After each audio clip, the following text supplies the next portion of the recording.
freedom, man. That's what it's all about.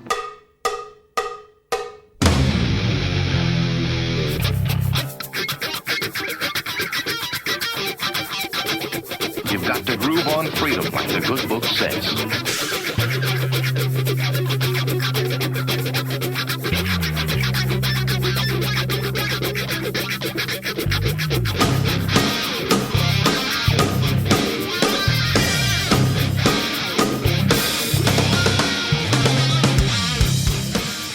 Welcome. You are listening to What on Earth is Happening. This show will discuss the topics of human consciousness, mind control, natural law, the occult, and all issues that affect the freedom of the people of Earth. What on Earth is Happening will endeavor to shine light upon the darkness of our world and to offer empowering solutions to the problems we face as humanity approaches its critical moment of choice. And now, here is your host, Mark Passio.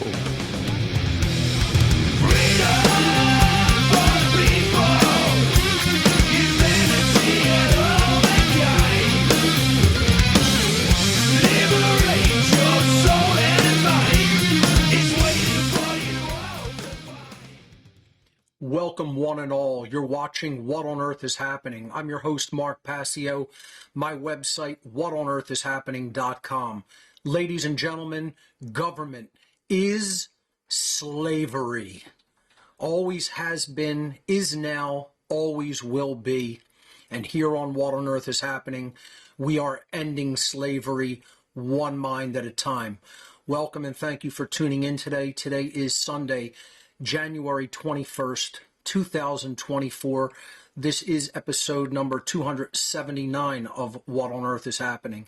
And as always, What on Earth is Happening is a show of cumulative information that has prerequisite knowledge in the earlier episodes. So if you are a new viewer of this show, please do not watch from this point, but instead go back to the earliest podcast, podcast number 1, on my podcast page of whatonearthishappening.com, and listen and watch in order at your own pace. And that is the best way to really have a full worldview unfold for you regarding the information that is presented here on What on Earth is Happening.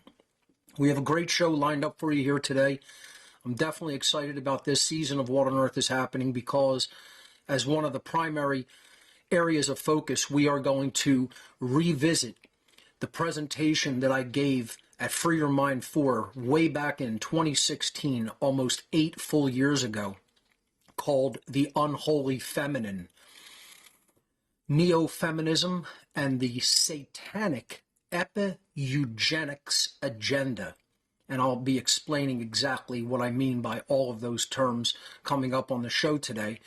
And this expose of the neo-feminist agenda and how it is both satanic and has a lot of communistic elements as well, is going to take as long as it needs to take. I'm going to really expound on the topics that are included in this presentation at length, so you could consider this Unholy Feminine extended, if you will. So, thank you, as always, to Will Keller for the great title card art. This is the artwork for this episode, and we'll be doing many parts to this expose of the Unholy Feminine in an extended capacity. I'm expecting it to run at least 6 weeks, maybe longer, but that's my guesstimate about how long this will take to go through, and we'll be doing a couple of call-in shows at least on the topic. So I don't know if I'll get to calls today, maybe, perhaps. I may do some presenting, then some calls, but it may just be all, moving through slides today. So I do have some housekeeping announcements before we jump into the presentation in earnest. We are on a new 3-hour format with multiple camera views and my producer in-house. So We're still on a 6-month schedule for the live weekly shows from January through June. And then, of course, July through December, I teach the How to Become the True Media seminar, which we'll talk about momentarily. We are now simulcasting on whatonearthishappening.com, the One Great Work Network at onegreatworknetwork.com, the Telegram platform, Twitch, YouTube, Facebook, Twitter, Rumble, Odyssey, and DLive. So we've expanded our streaming platforms to include, 12 destinations? 1, 2, 3, 4, 5, 6, 7, 8, 10. 10 destinations. So really excited about that. The How to Become the True Media seminar will be coming up this July. Enrollment is going to open in April. So what this seminar is all about is about teaching people the technical skill sets and know-how that they are going to need to employ to actually be able to do something like this show, to reach out to the public and teach natural law, to reach out to the public and teach people the techniques of mind control that are being used against them by social engineers, to teach people objective morality and what the human condition truly is. If you know these things and you understand what I've been talking about here on What on Earth is Happening, that is not the end of it. That is the beginning of the great work. You have to reach out to other people and influence them. This is all about the entire spectacle that is taking place in our world is all about the influence of the mind and who can actually accomplish that. And it isn't on our end, it's influencing the mind toward the truth. You know, it's not influencing the mind for some deceptive agenda as it is with the social engineers that currently run our world. So we are doing the mental influencing for the right reason and to put people on to what is really taking place in our world, to put them on to the truth regarding natural law and objective morality so that we can actually change the human condition from slavery to freedom. And to that end, I feel that the How to Become the True Media seminar is just as important as the information that I personally teach here on What on Earth is Happening. So this is an online technology skill sharing seminar that takes place over 23 weeks. It's hosted on the Telegram platform, which has been working wonderfully for this purpose. And everybody seems to really be able to attend. The streaming works great.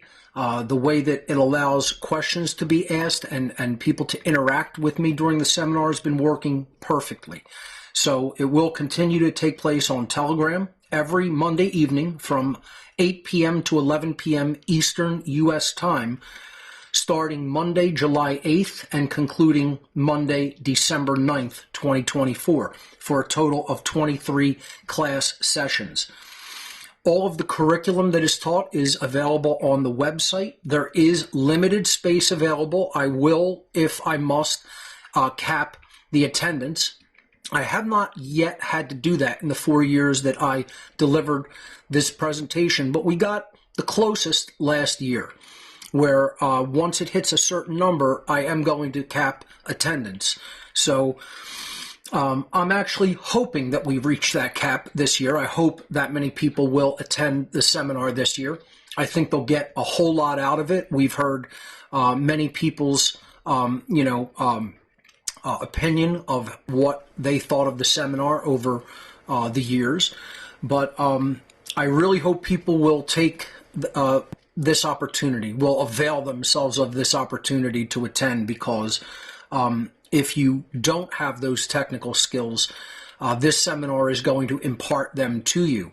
And it's much more than that. It's not just a technical seminar. As I've said many times, How to Become the True Media is a life skill seminar. It imparts life lessons about not giving up. It imparts life lessons about truly being present and paying attention and being present in fullness of your consciousness and not giving up on yourself. So if you want more information on how to become the True Media, visit the website howtobecomethitruemedia.com, and enrollment will open Monday, April 1st at midnight Eastern U.S. time. Monday, April 1st, midnight Eastern time. Enrollment for this year's How to Become the True Media seminar opens. I want to once again thank Derek Brose and John Bush for including me in the Greater Reset 5 manifestation, which took place from January 17th up through today and is still actually going on right now. I believe my presentation is being shown around now, or maybe in a short amount of time. So if you want to check out the Greater Reset 5, be sure to do that at thegreaterreset.org. So thank you again to Derek and John for hosting that event. My presentation at the event was entitled Why We're Losing, 7 Reasons the Freedom Movement is Failing. And again, yes, it's kind of a negative topic, but I explain in the presentation why I'm so hard on people within the freedom movement itself, and why I tend to go in on them at times regarding how much they are not really focused on the fundamental causal factors and instead get distracted, by dialectics and distracted by what I would call pseudo solutions that aren't going to really truly change the human condition. So I talk about 7 of the reasons why I feel the freedom movement has not been making the progress that it should. And I also explain in it why I hold the freedom movement to a higher standard, as it should be. So do check that out, and I will be releasing that to the public, after the event. I have, again, 5 presentations coming out this year that were delivered either last year or early this year. Before I talk about the One Great Work Network, I just want to say we've tweaked some things here in the What on Earth is Happening in-house studio. A little bit better lighting because the overhead lighting just wasn't really cutting it. So hopefully that improves, some of the shadowing that was happening last week. We've seemed to have worked out all of the audio difficulties with we had 2 false starts last week. Unfortunately, I had to start 20 minutes late. Seems like things are going pretty smoothly this week, which is a very good thing. The One Great Work Network, of course, is live with over 70 phenomenal content creators, going to be adding even more this year. OneGreatWorkNetwork.com is the address. Please visit it frequently. Please support the great content creators on the One Great Work Network. They deserve your support. Make a donation to them if you can. That's what the whole network is all about, highlighting the work of people who are already doing the great work of attempting to influence the minds of people out there and teach them natural law and true morality. And the content creators there do a great job of it. Visit it, whenever you get the chance, OneGreatWorkNetwork.com. Don't Tread on Philly meets monthly for their second Wednesday happy hour in South Philadelphia. This is a great networking opportunity for people in the Philadelphia region. Always meet a lot of great folks there and have a good time and great conversations with like-minded people. It takes place the second Wednesday of every month from 6 to 9 p.m. at The Dive, which is in it's in the Bella Vista neighborhood of South Philadelphia, actually. It's always free to attend this event.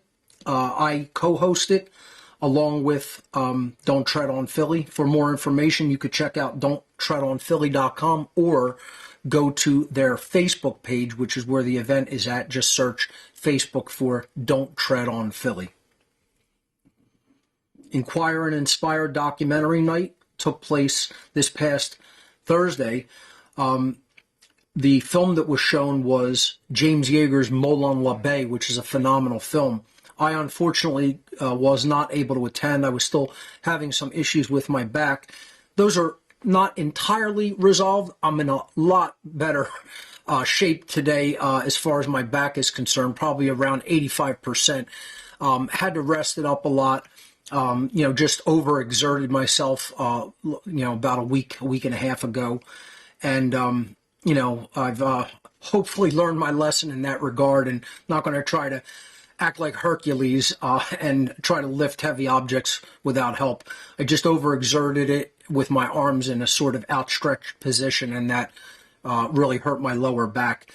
Last week I was in a lot of pain, doing a lot better today, much more comfortable, and hopefully that's going to be on the mend, and completely on the mend in the next couple of days. Like I said, it's about at 85% today. But going back to Inquire and Inspire, great documentary nights every third Thursday of the month. Also great networking opportunities for freedom-minded individuals. Check it out. It's always free to attend. It takes place at Arnold's Family Fun Center in Oaks, Pennsylvania. So if you're in the the Philadelphia suburban area, that's ideal for those that are in that area. And Arnold's is a great place too.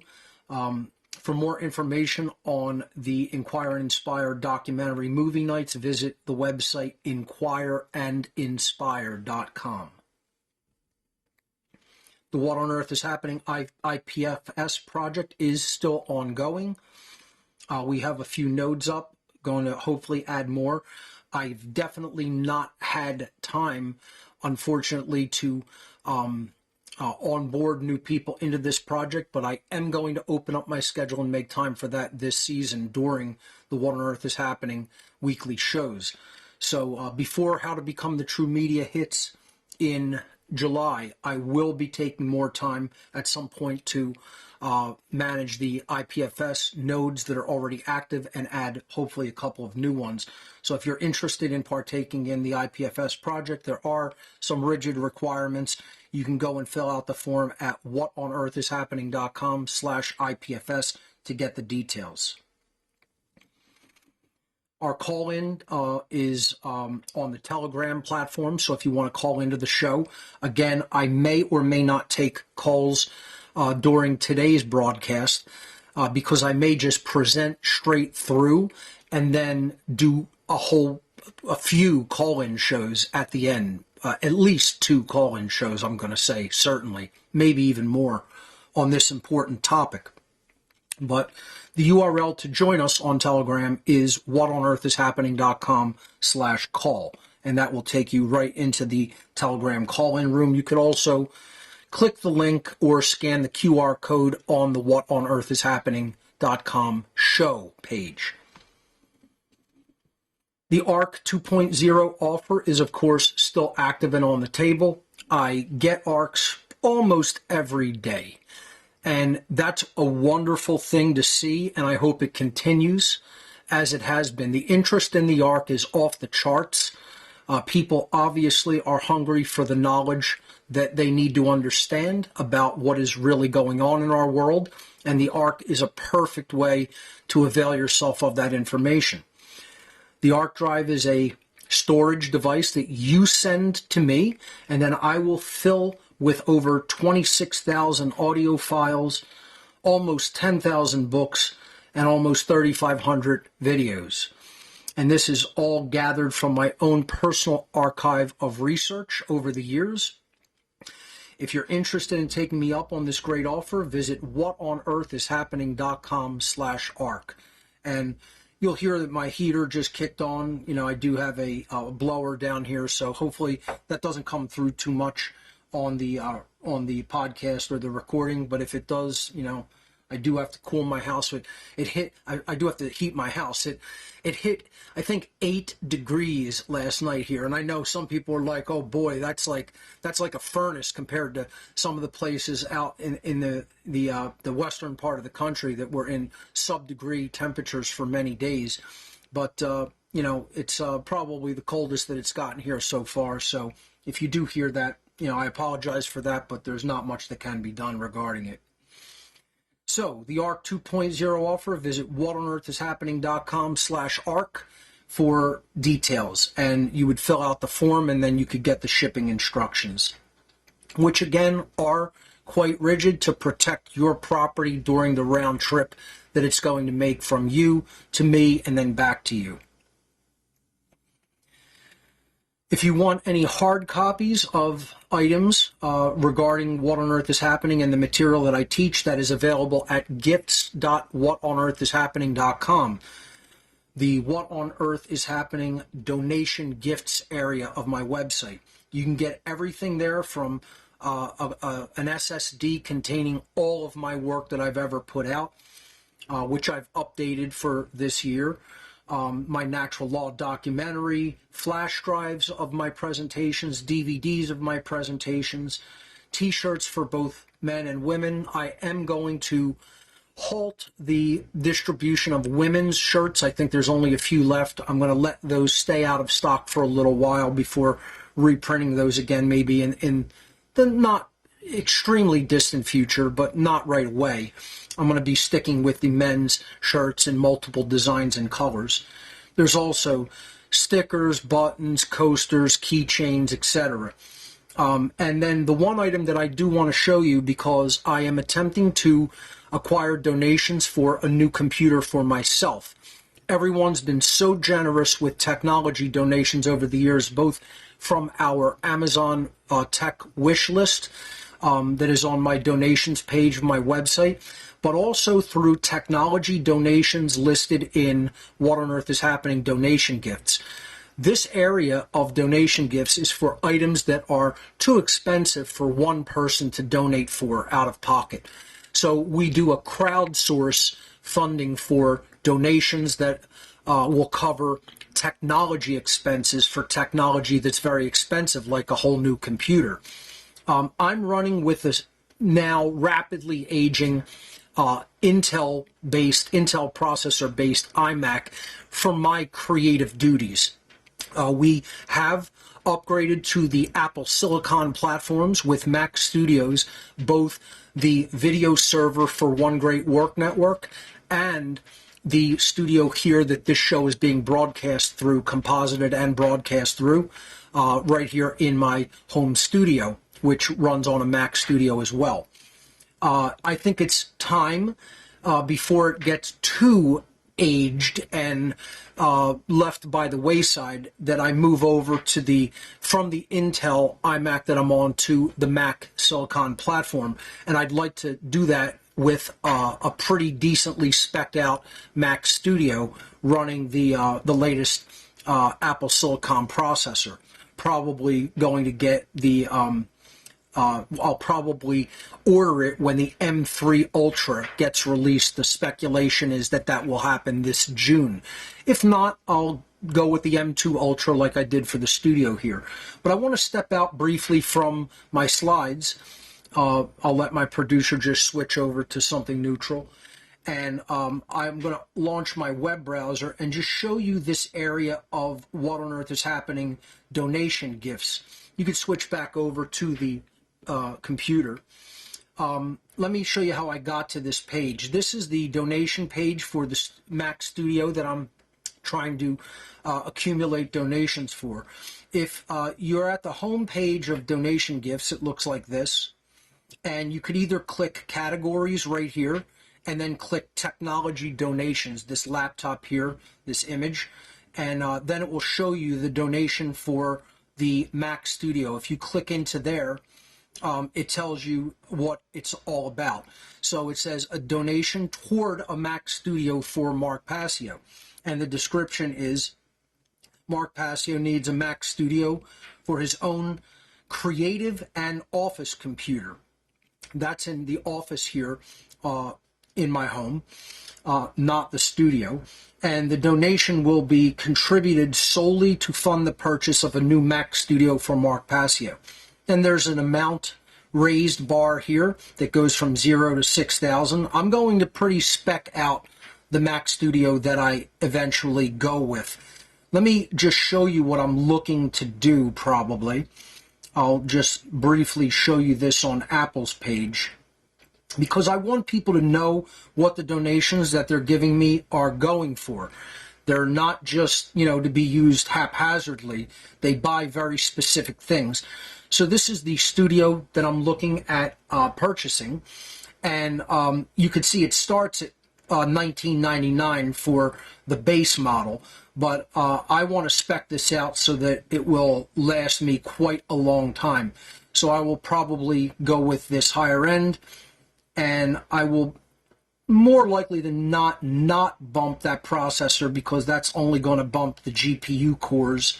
But I will probably spec out the memory completely and at least go with a 2 terabyte hard drive. So that does take the total to 5,999, 6,000 roundabout. And, that's how I'm looking at speccing it out. So just wanted to show people that so they can understand, oh, I see the Mac Studio starts at 2,000. What do you need 6 for? Well, that's why, because I'm probably going to spec it like that when I do decide to purchase it. Okay? So going back to the technology donation, you'll see here that there's a donation amount listed, and you can donate in $50 increments from $50 up through $500.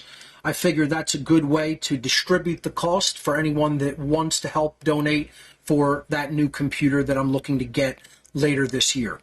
So just wanted to let people know that, and I'll go back to my my housekeeping slides, so we could just switch to something neutral in the meantime. Excellent.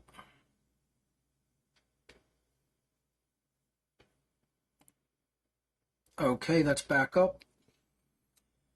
Great. Thank you. And let's move on. If you prefer instead to make a straight donation to the whatonearthishappening.com and the What on Earth is Happening and One Great Work Network causes, you can visit whatonearthishappening.com/donate. I think there's now 13 or 14 different methods of donation, including our Amazon technology wish list. There are a few items up there.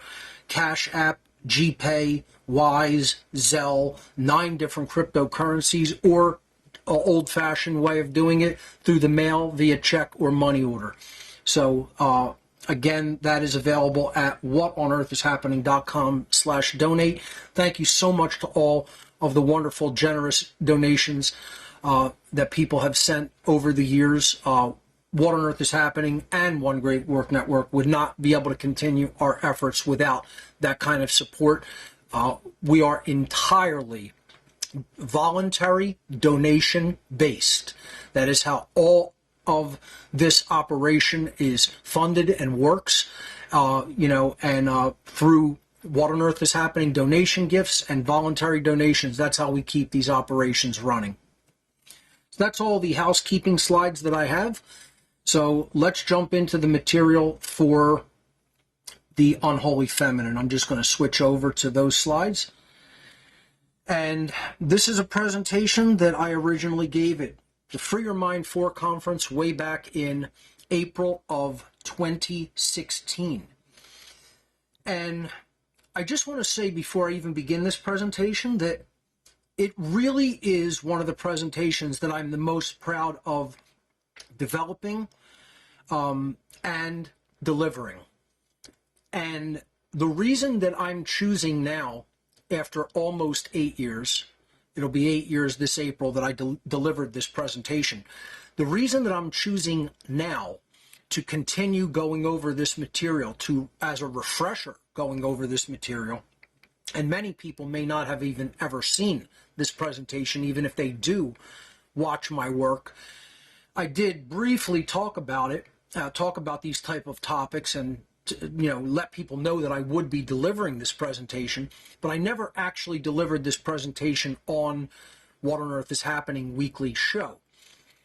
And I feel like it's high time that I do that, and maybe even over time that I have done that, that I should have done that in the past, because I really feel, and I have to say, I truly feel that this presentation was not properly received. And I want to repeat that. This information in this presentation, I do not feel, based on not only how things are going in the world, but things that I even hear within the freedom movement and our so-called community, I really feel that this information was not received and integrated. It is largely unknown still by most people. Most people still do not believe or accept the information contained in this presentation as accurate and correct. And I am here to tell you today, I assure you that it is. It was endlessly, meticulously researched, and much of the information contained in it is also things that I would consider direct, first-hand experiential knowledge. And I am really trying to give people a playbook of the dark occult social engineers here with the revisiting of this presentation. So I want to be meticulous about this. It's a topic that I feel is so important that it can turn the tide and heal wounds that are deep, open gashes in the freedom community. I mean, these are just festering wounds that still exist and go on seemingly unabated and unchallenged.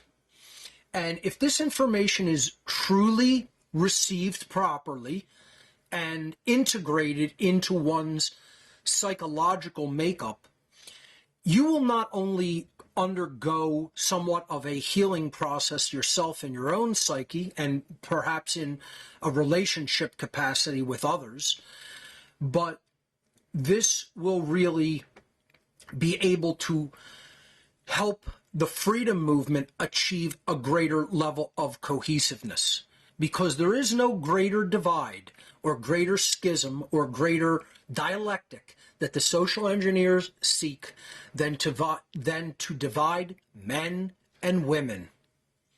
And I'm going to talk about that a lot coming up in the slides.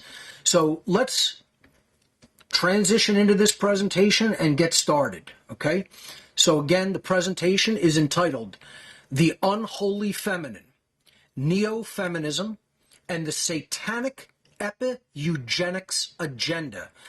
And as I'm going to even tell you later in this presentation, perhaps even my titling is not descriptive enough, because I should have probably called this The Unholy Feminine, Neo-Feminism, and the Satanic Epi-Eugenics Agenda.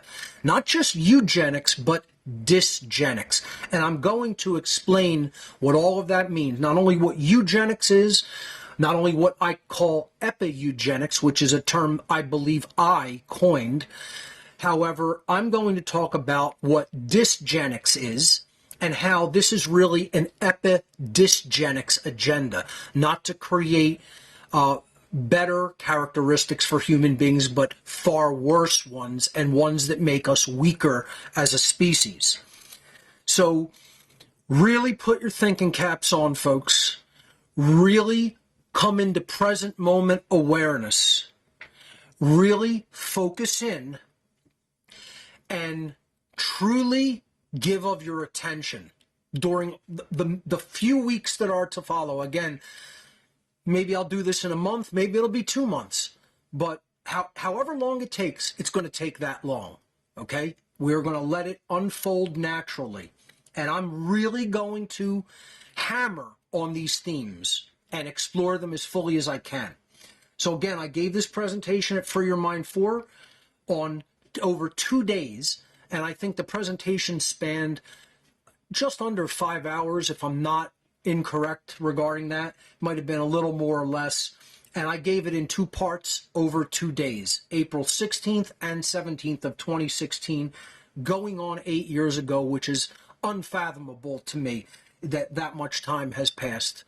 And again, I have to say, this information is some of the most critical information that I've ever delivered, and it really needs to be integrated fully in members of the freedom community. And according to my assessment, which I feel is very accurate, it has not been. The ball has been dropped here, not by me, but by people who do not want to fully look at this theme. They don't want to look at this topic, and they don't want to look at the research I've put out regarding it. And really integrate it because it's uncomfortable. Let's just say this right off the bat. This presentation is going to be controversial and uncomfortable. Most people don't want to hear the knowledge that I'm going to lay down here. Okay, just like they didn't want to hear the knowledge about fake-ass Christians or fake-ass anarchists. Okay, I'm telling people hard, uncomfortable truths regarding how the human psyche has been completely and utterly brainwashed, mind-controlled, and distorted from being able to accurately view and perceive human reality. So, let's jump in. As always, I give caveats before beginning any of my presentations, and this presentation was and is no different. Again, I have not added or removed any slides. I'm going to deliver this in an expanded capacity with the same slides that I used. Before I even start, I do want to say there was a whole section that I removed from this presentation in the interest of time regarding human sexuality.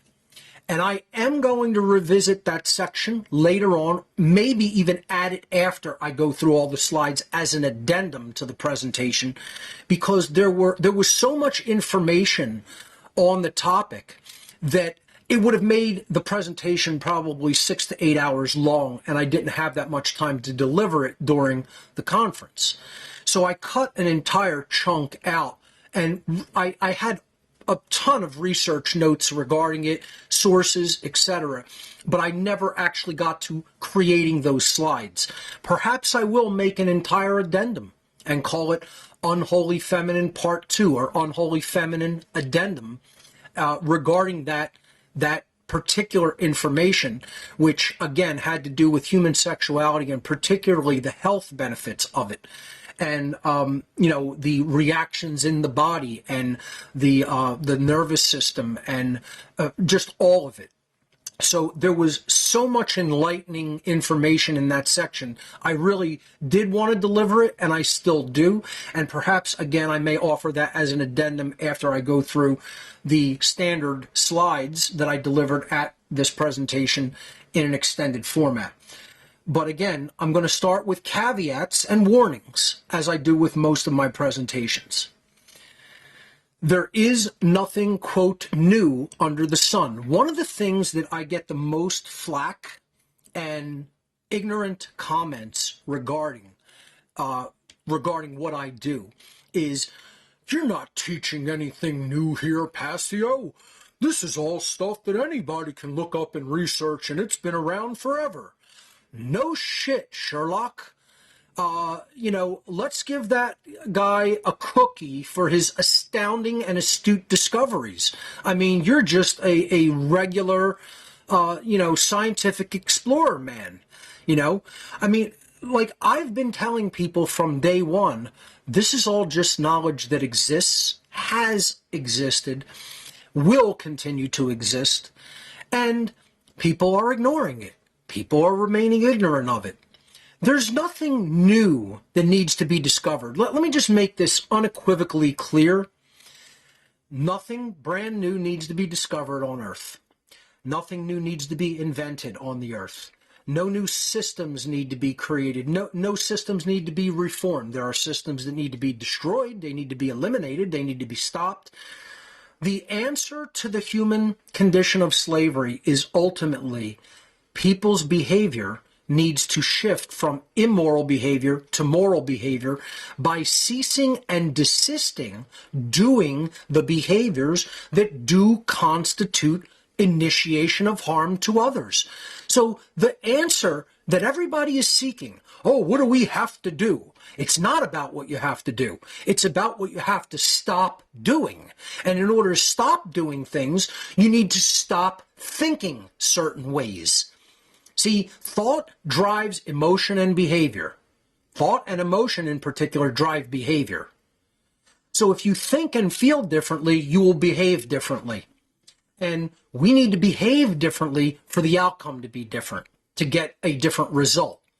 So how do you change the behavior? You change the way people are thinking about something.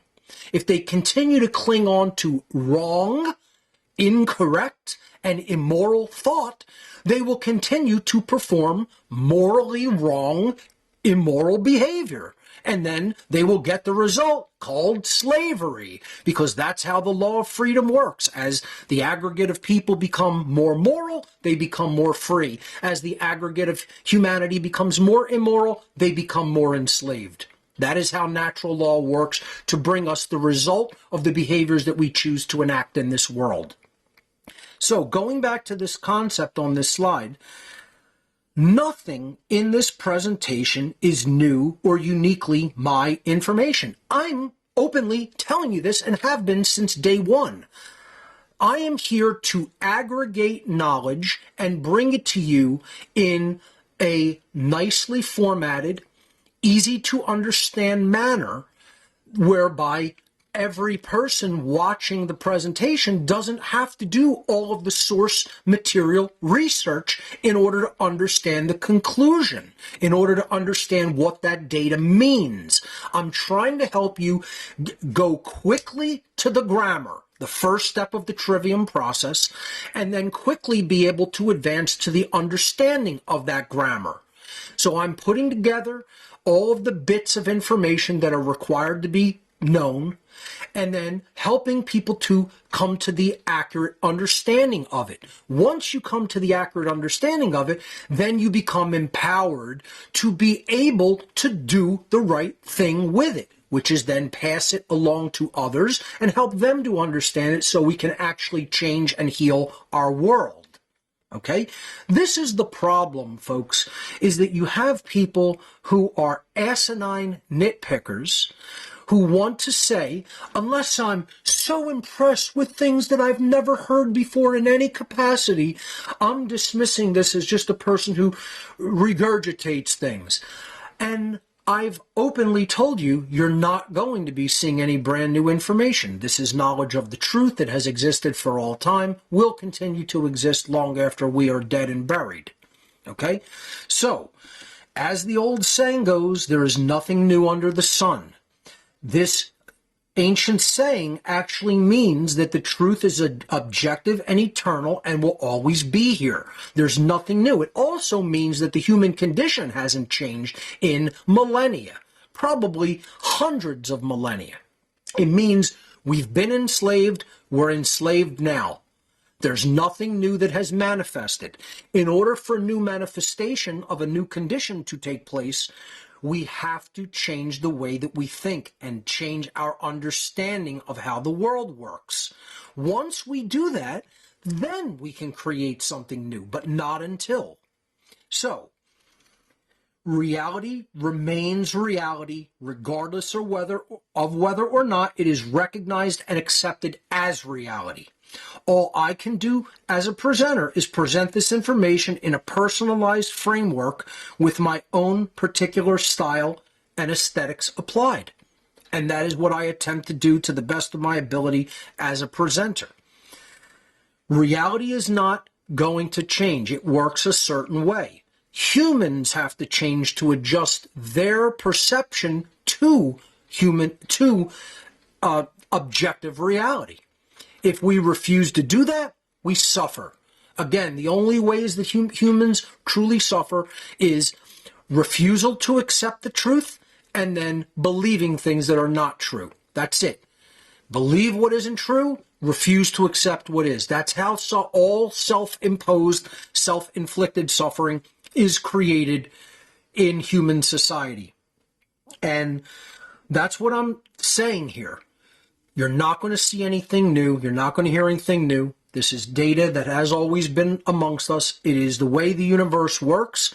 And all I can do is tell it to people, present my findings, present the accurate conclusions regarding them. And then people will either do that research themselves and come to accept what is true, or refuse to look at what is true and continue to suffer. I told this to the whole room of people, which probably numbered around 600. If you're easily offended, get the fuck out of the room right now. Okay? If you're the kind of person that doesn't have somewhat thick skin, if you're, you lead all your thought processes with your emotions and let how you feel determine about what you think of something or whether you think it's true or not, this presentation probably isn't for you because you're an absolute fucking child, right? So let's just face it. Some people are just fucking babies, right? They can't handle the truth. Then this isn't for them. Then turn it the fuck off right now. And it's no skin off my bones. Once again, I've told this to people innumerable amount of times. If you think with your emotions and you can't handle somebody telling you something that's uncomfortable to hear, you're a fucking child and it's your funeral. Unfortunately, you're dragging other people into your funeral with you. Sorry about that. I knocked my headset that I use for people to hear on Telegram off my stand, but no worries. I tell people, if that's how you think, it's your funeral, but unfortunately, you're also immorally dragging other people into your quagmire and your absolute nightmarish mess of a world that you're making because you're a child and you want to stay an eternal cosmic child.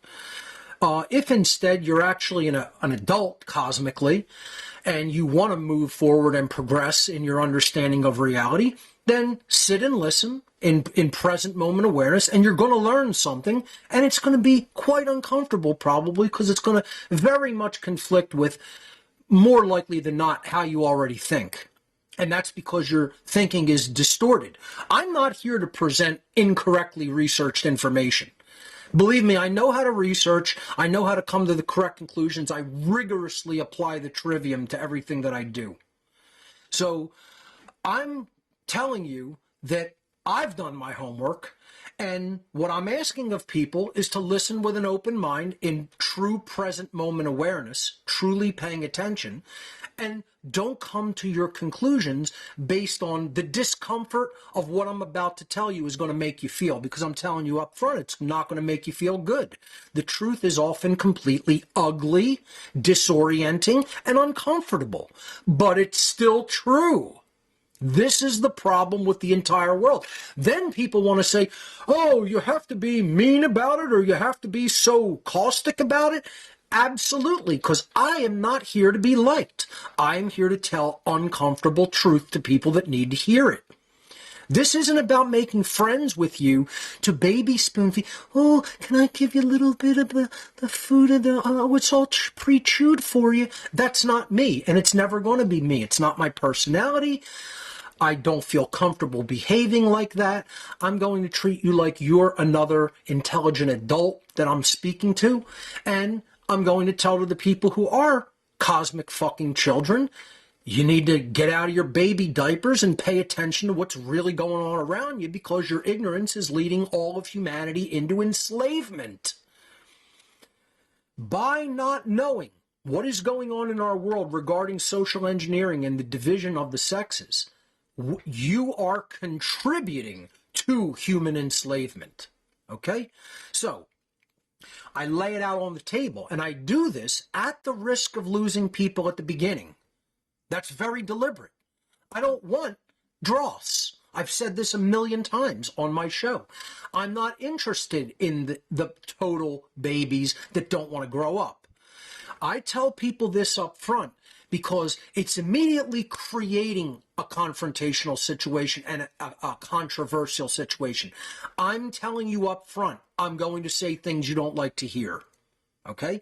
So, that's why I give these caveats before I even begin. My presentation style is often extremely intense and at times even combative. I don't sugarcoat my words or delivery. Some of you may very likely become upset or angered by the things you will hear me say during this presentation. So be it. No problem. The truth itself, by its very nature, is belligerent toward people because it wages war against all forms of deception and mind control, and most human beings in our world are completely under delusion and mind control. Okay? They've bought the deceptions of the social engineers that want to keep them enslaved and ignorant, and they completely have virus programs running in their psyche, running in their brains. I'm trying to disinfect those viruses. Okay? So I do not present this information to be liked. This isn't a great way to get liked, folks. This is a way to get hated so much that people want to kill you, let alone be liked and make friends. I don't do this to be popular, to make money, or to make friends. It won't get you any of those things. Okay? Some people will appreciate the directness, and I get comments to that regard a lot. But most people think that this is like the absolute worst possible thing that they could ever hear and want to run a million miles away before I even get to the data. So that's why I'm doing that deliberately. I want the strong to remain. And if you consider yourself strong and open-minded and able to hear factual information that may even upset you, but not accept it or reject it, but just hold it in your mind, then start to research it, and then apply the trivium methodology to determine whether it's true or not, to actually determine its veracity. I'm not asking for belief here, okay?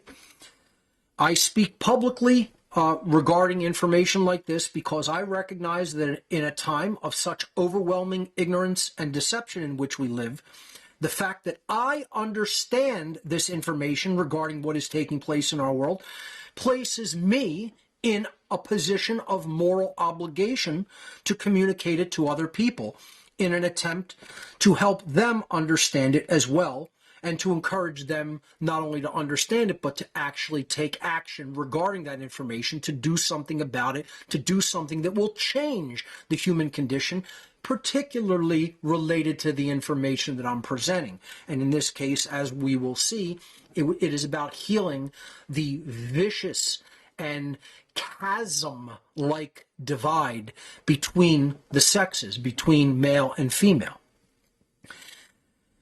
This quote from Pablo Coelho says, "Telling the truth and making someone cry is better than telling a lie and making someone smile."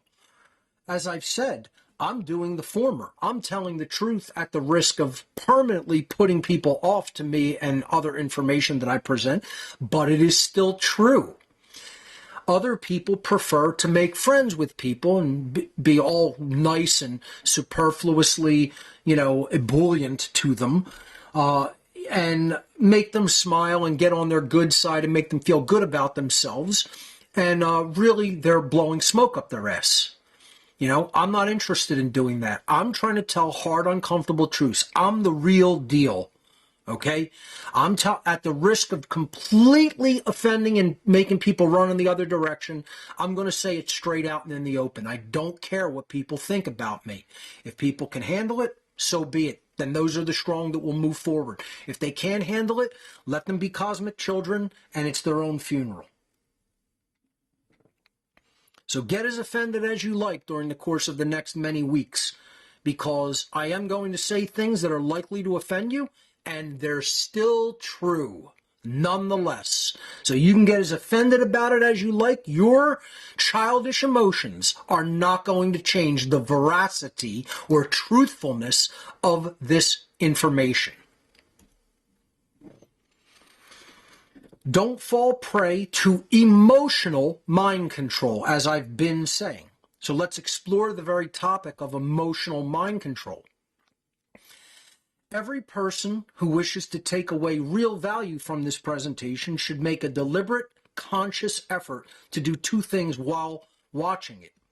Number one, set aside your perceptions of me as the presenter. That's one of the most difficult things for anybody to do. We tend to color our reception of information based on the presenter themselves, instead of simply looking past the presenter and looking at the information that's actually being presented. So things that you should try to set aside include things like how you think I look, how you think I dress, how you think I sound, my delivery style, my presentation style. I try to make it straightforward. I try to make it no sugarcoating. I try to make my slides balanced and aesthetically pleasing as much as I am capable of doing so. I try to pick appropriate imagery to solidify the ideas that are being presented. But you can't just look at those things as That's what's going to determine whether the information is true or not. You have to research the information beyond just watching this presentation and come to an accurate conclusion about it by actually applying the trivium truth discovery process to the information. Then you won't have any belief regarding it. It will either come out as being accurate and true and the way things really work, or it is not. Paying attention to such trivialities like how I look, dress, sound, or my delivery style will detract your mental focus away from the information being presented. That's emotional mind control. This is what we've all been inculcated into doing. The social engineers have set up our society, and in particular, education systems, entertainment, nightly media, nightly news media, etc., the mainstream media, all hone in on this very concept of trying to move people into an emotional state whereby they turn off their logical thinking process and they make an effort to think only with their emotions. They want to gauge the veracity of information by how it makes them feel instead of whether it's true or not by applying the trivium process. That's the worst way to take in information, and that's how we've been socially conditioned to take in information. So what I'm getting at here is it is the information that is important, not me. You should try to look past me as the presenter and strictly look at the information. Number two, the second thing that every person should make, who watching this presentation, should make a conscious and deliberate effort to do. Be consciously aware of any impulses you may have to reject information presented in this presentation solely based upon your initial emotional response to it, as I've been saying. It is a logical fallacy to gauge the veracity of any information based upon how you feel when first seeing or hearing it. And this is what most people have been conditioned and taught to do. Base your reaction to the information, base how you are going to receive or reject the information based on feelings. Okay? Feelings cannot come to accurate conclusions regarding information. Thought and logic and the process of truth discovery, known as the trivium, are how you come to truth and veracity regarding information that is presented to you or that you discover. Feelings can assist in an intuitive capacity if and only if the potential viewer/receiver has actually, truly, and accurately developed intuitive capacities. Now, let me say that again, because this is a part that I'm actually going to talk about in the presentation, but it bears really looking at here. I've said this an innumerable amount of times over the years. Most people don't truly have intuitive capacities. Or, as I've very harshly put it, your intuition's in the shitter, son or girl. You know, you don't have developed intuitive capacities. And I'm going to really talk about this later on in the presentation, that, you know, there was this concept that was very popular and still probably is to a certain extent, but certainly much more popular in the past, known as women's intuition, it was called. And it's still referred to that in many cases, and some people still believe in it, that the females of our species have a somewhat more elevated intuitive capacity, meaning they can see through a situation and thin slice, based on limited data sets, the truth that is really going on behind something. And I have to bring you the very uncomfortable and unfortunate information that that is really no longer true. And not only is it not any longer really true, it's distorted in the opposite direction, that most people in general, not just women, but to a great extent, females within our society have very much lost this intuitive capacity. their intuition and intuitive abilities have been diminished by social engineering to a great extent. And it's not just women, it's men too. It's all people in general. And Malcolm Gladwell wrote an awesome book about this that I may even recommend later in the presentation. It was called Blink, and it's about the concept of thin slicing data sets and how people have become very bad at doing it. And only certain sectors of our society are good at that because they have actually developed an intuitive capacity through their mental and spiritual growth. Unfortunately, most people aren't really truly growing and evolving like that, so their intuition is terrible, and they don't really have an accurate ability to thin slice, data sets where they have limited data and limited variables. So I just want to let people know that yes, feelings can come into play. You can technically intuit some things, right? It is possible. But I'm largely going to ask people to try really not to do that in this presentation. When you are taking in a presentation, you do want to do both. If you have those intuitive capacities developed, I'm going to operate kind of from the perspective most people don't, right? So don't try to feel this information. You have to think it through logically and research it and apply the trivia method to it. And again, my caveat or warning at the end of this slide is ignore this information due to your own ego bullshit at your own peril. Okay? Because that's what most people do with most things that they don't like to hear. Their ego clicks on, they snap into ego mode, and then I don't want to hear anything else you have to say. And if you do that, once again, like I said, it's your funeral. The social engineers probably already own your mind, and they're just going to tighten their grip on your mind, your perceptions, your likes and dislikes, how you think, and ultimately then in the long term, how you behave and what happens to you. Because your thoughts and behaviors are going to largely drive what happens to you and all of us in the human future. And then on the right-hand side here, I depict the, stereotypical person who doesn't want to hear anything, putting their hands over their ears and yelling so that they can't hear what the other person has to say. And up above it says, if liberty means anything at all, it means the right to tell people what they do not want to hear. I believe that was George Orwell. And that is absolutely true. Freedom of speech means saying things that are unpopular, uncomfortable, that people don't want to hear because they're comfortable in their ignorance.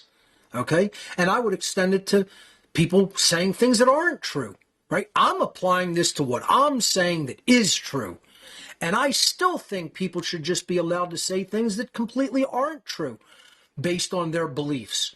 Like, could you imagine me saying to some bullshit leftist commie or some ignoramus far right-wing nut job, that thinks Trump should become a king?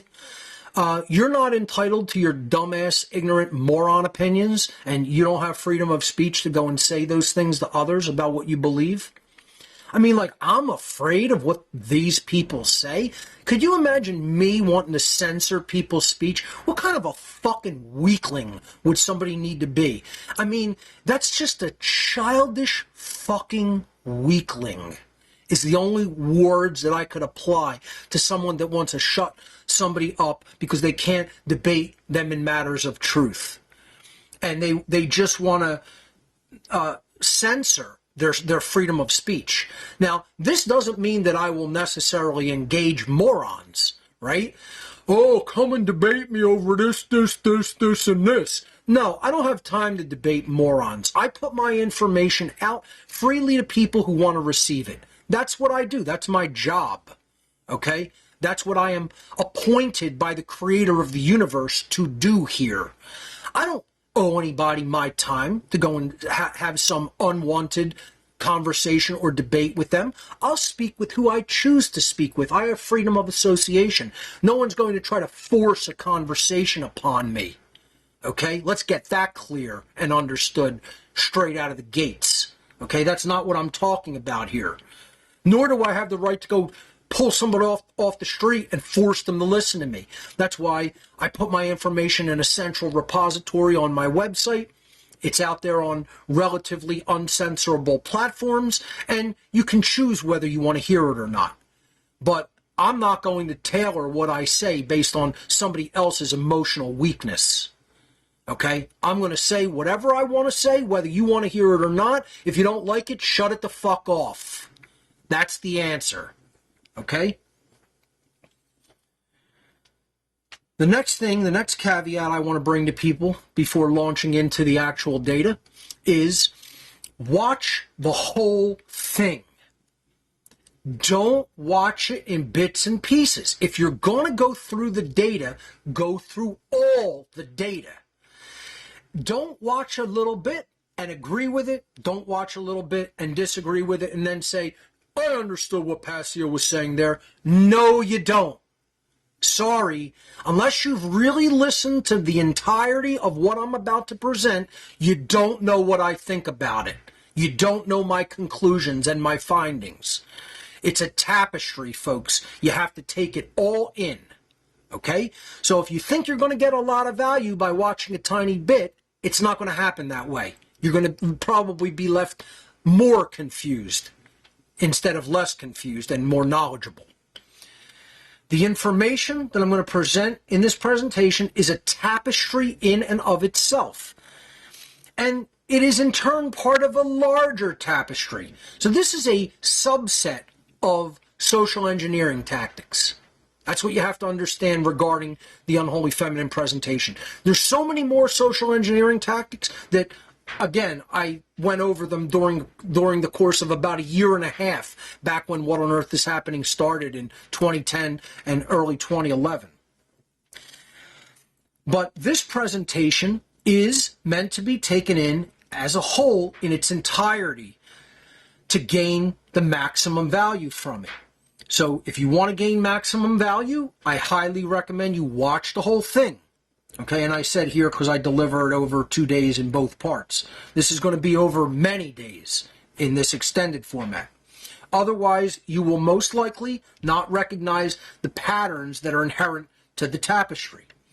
To gain maximum value regarding the entirety of the presentation I present, I highly recommend visiting my website, whatonearthishappening.com, and listening to all the audio and watching all the videos on the site. Then you're really going to get an idea of the tapestry that I'm presenting, because it's all interconnected with other mind control techniques and social engineering techniques. And not only that, deeply interconnected and interwoven with the dark occult and its practices and techniques, because that's ultimately who these social engineers are behind the scenes. You know, behind the ostensible corridors of power, we're really dealing with an occultocracy. We definitely don't have a patriarchy, we don't have a matriarchy, we have an occultocracy, as I'll be talking about. I respect people that tell me the truth no matter how hard it is. Okay? You know, this is sort of like maybe a modern day representation of the Fool Tarot card. The soul, you know, the individual with his spirit elemental walking into the manifest physical universe and taking that leap of faith that it's going to lead the being where it needs to go and teach that being what they need to learn. Okay?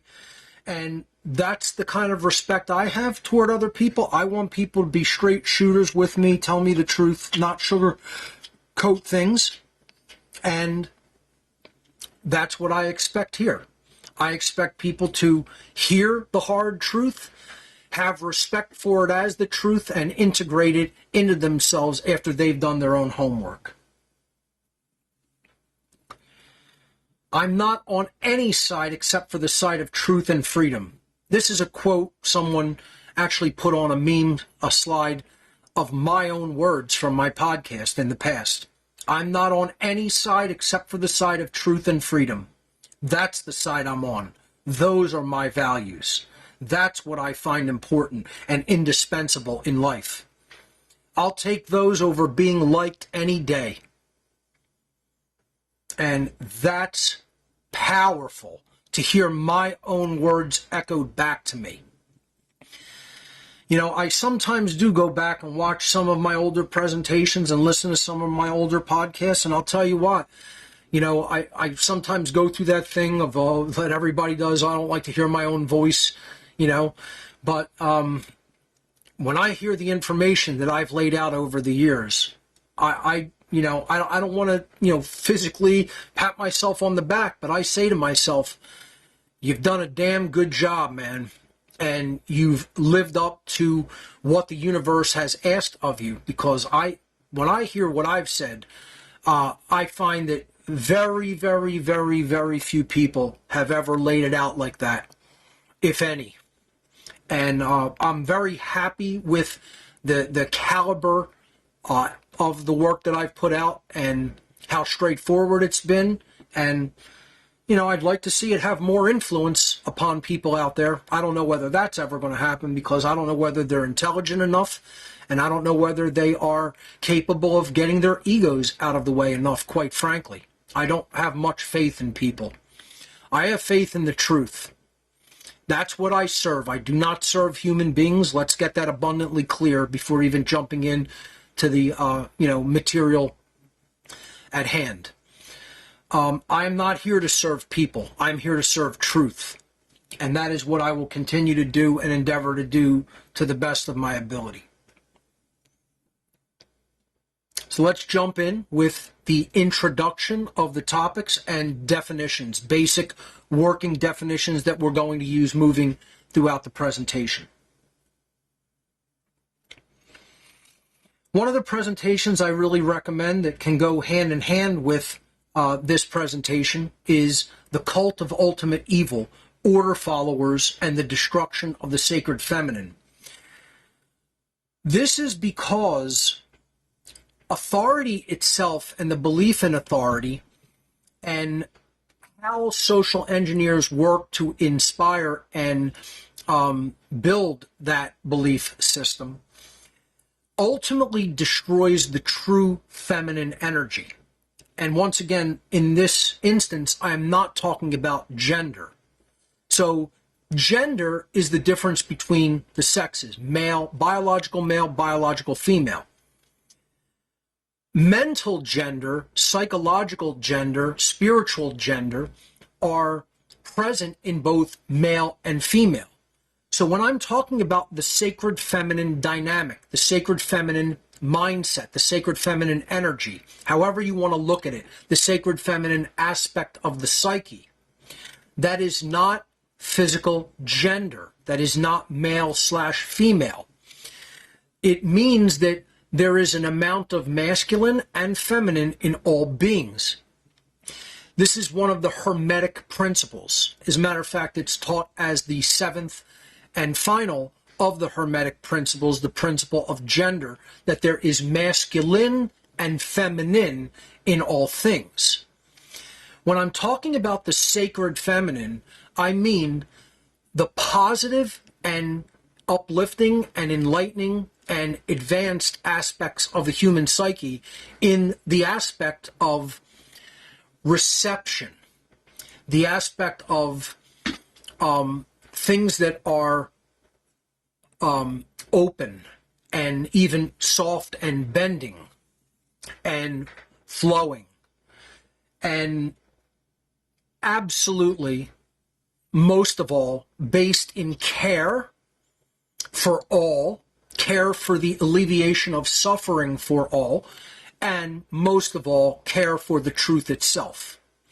In this presentation, The Cult of Ultimate Evil, I talked about how the sacred feminine dynamics of human consciousness are being destroyed in both men and women, but largely in men who act as order followers, who follow the immoral orders of psychopaths, social engineers, their superiors, so-called, in government, in military, in police forces, etc.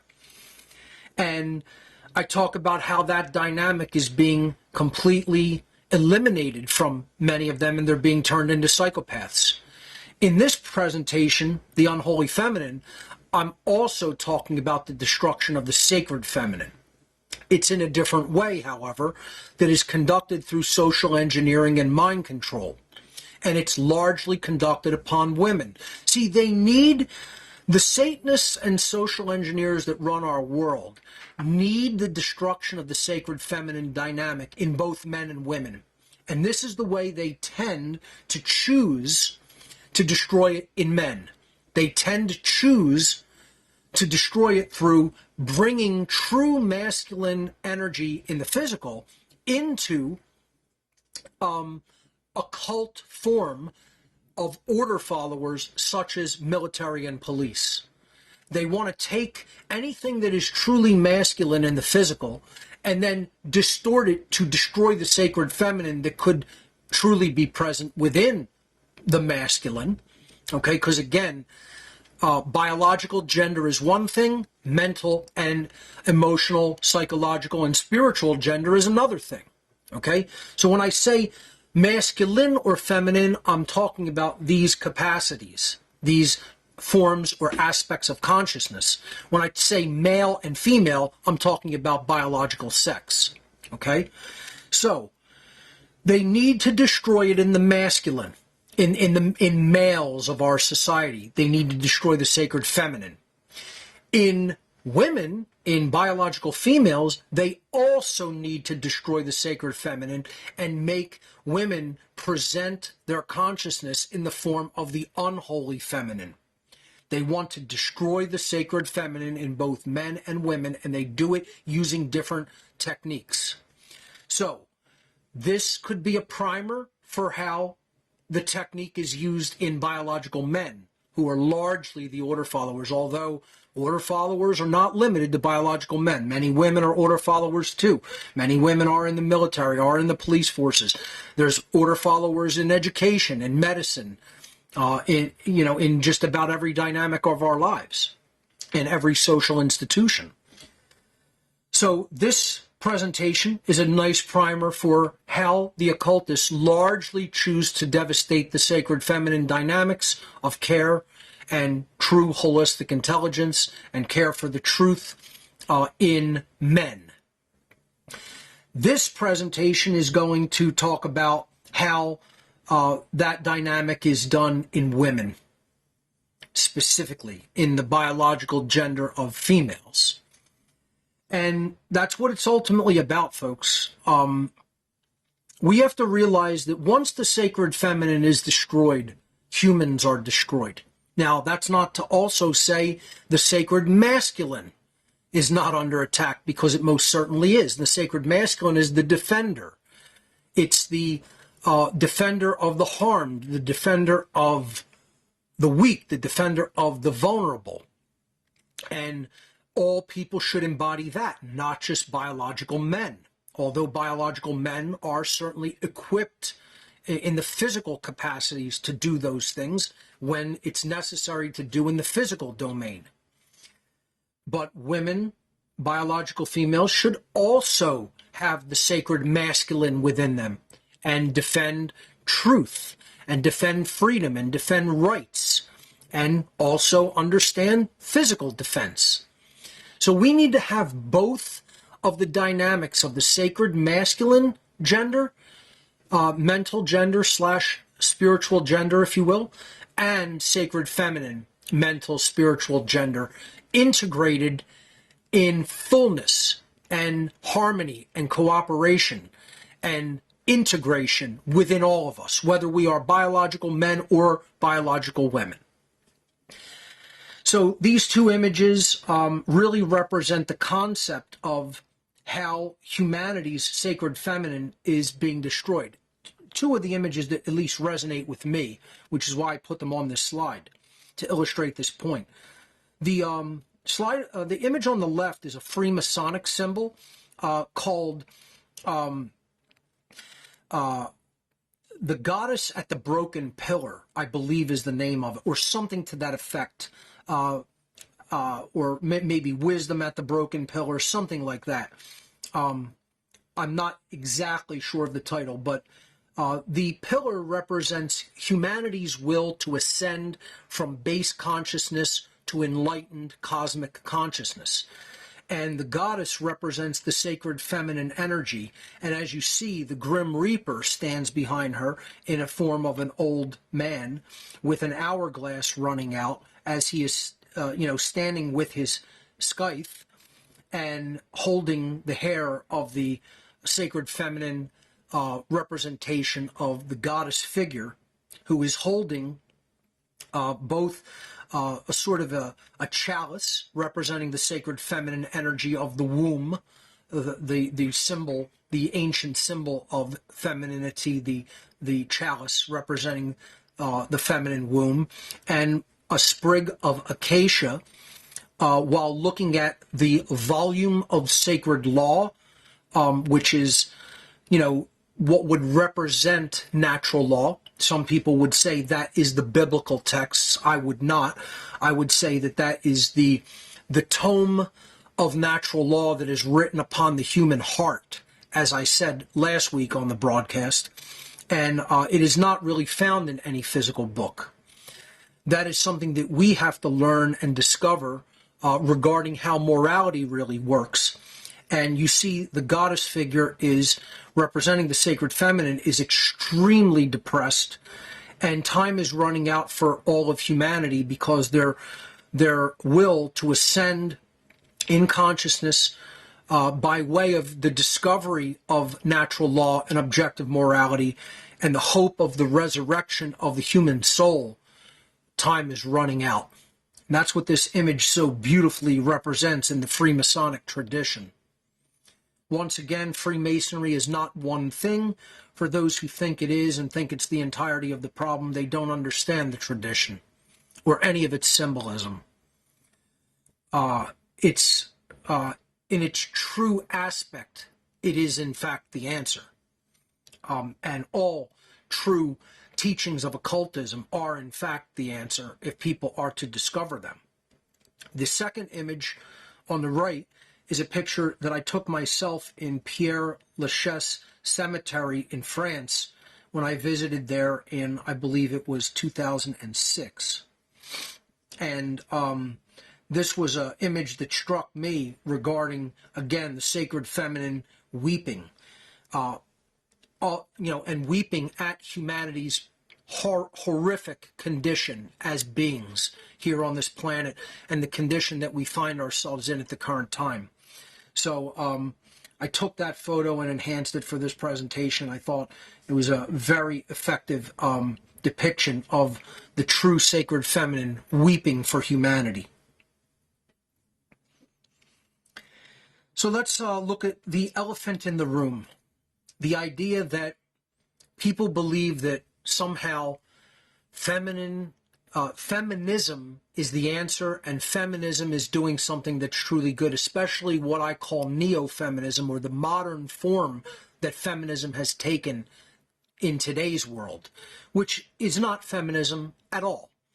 I have said in this presentation in the past, and I'll say it again, I consider myself a feminist, but not in the sense of what Neo-Feminism represents. I am both someone that champions male rights and female rights. I am a defender of human rights. I'm an espouser and defender of the rights of humanity, which are all the same. Women don't have special rights. Men don't have special rights.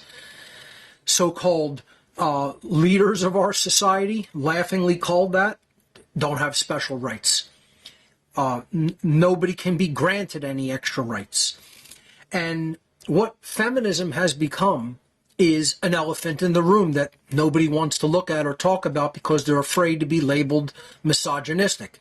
And as I said last week, and I will reiterate again, this presentation, and in perpetuity moving forward in the next many weeks of presenting this material here on What on Earth is Happening, will not engage in misogyny. It will not engage in women hating and women bashing, nor will it engage in misandry, which is man hating. I am not a hater of women. I am not a hater of men. I am generally misanthropic, which means that you don't like humanity. You hate humanity, but not in the sense that I actually hate the essence of humanity. I hate what humanity has become. I hate the human condition. I am a champion. I'm trying to champion humanity to the best of my ability. I want to see what we're capable of if we come out of this nonsense mind control that we're under, and we break the spell of authority, and we break the spell of government, and we become truly free and actually live up to our true potential, which I think is infinite. And it's sad when I think of how bad the human potential is squandered daily and over the years, because we could become infinitely more than what we are, and what, the corner that we have allowed ourselves to back into, and we're limiting ourselves, and we could become infinitely more than that. And that's what I would like to see.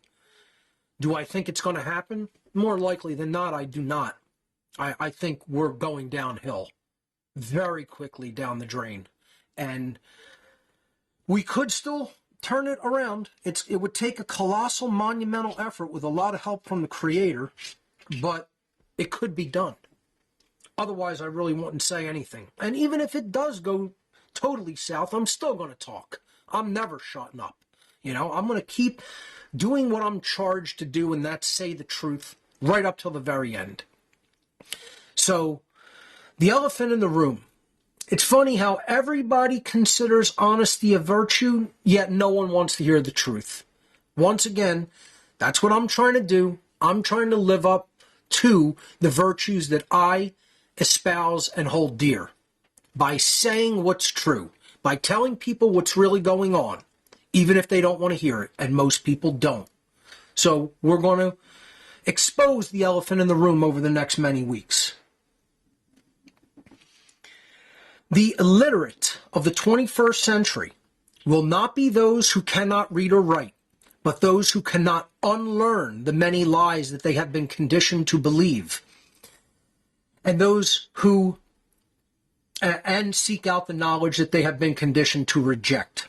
Okay? So if you cannot do those things, if you cannot unlearn the lies you've been conditioned to believe and seek out hidden or occult knowledge that you've been conditioned to reject. Again, there's the two ways people continue to inflict self-inflicted suffering upon themselves. They refuse to accept what's true, and they continue to believe what's untrue. We have to get the lies, which are acting as viruses of the mind and soul, purged. We have to eliminate those things. We have to eliminate the deception that we've been conditioned to believe in. That's what the biggest part of this presentation is, folks. It's not just about getting to hidden knowledge. It's about getting rid of the virus software that's been installed in the human mind to believe things that aren't true. And we're going to talk about many examples of culturally how that's done. And I have some modern examples of, maybe some TV shows and movies that really have continued to perpetuate that deception and those lies.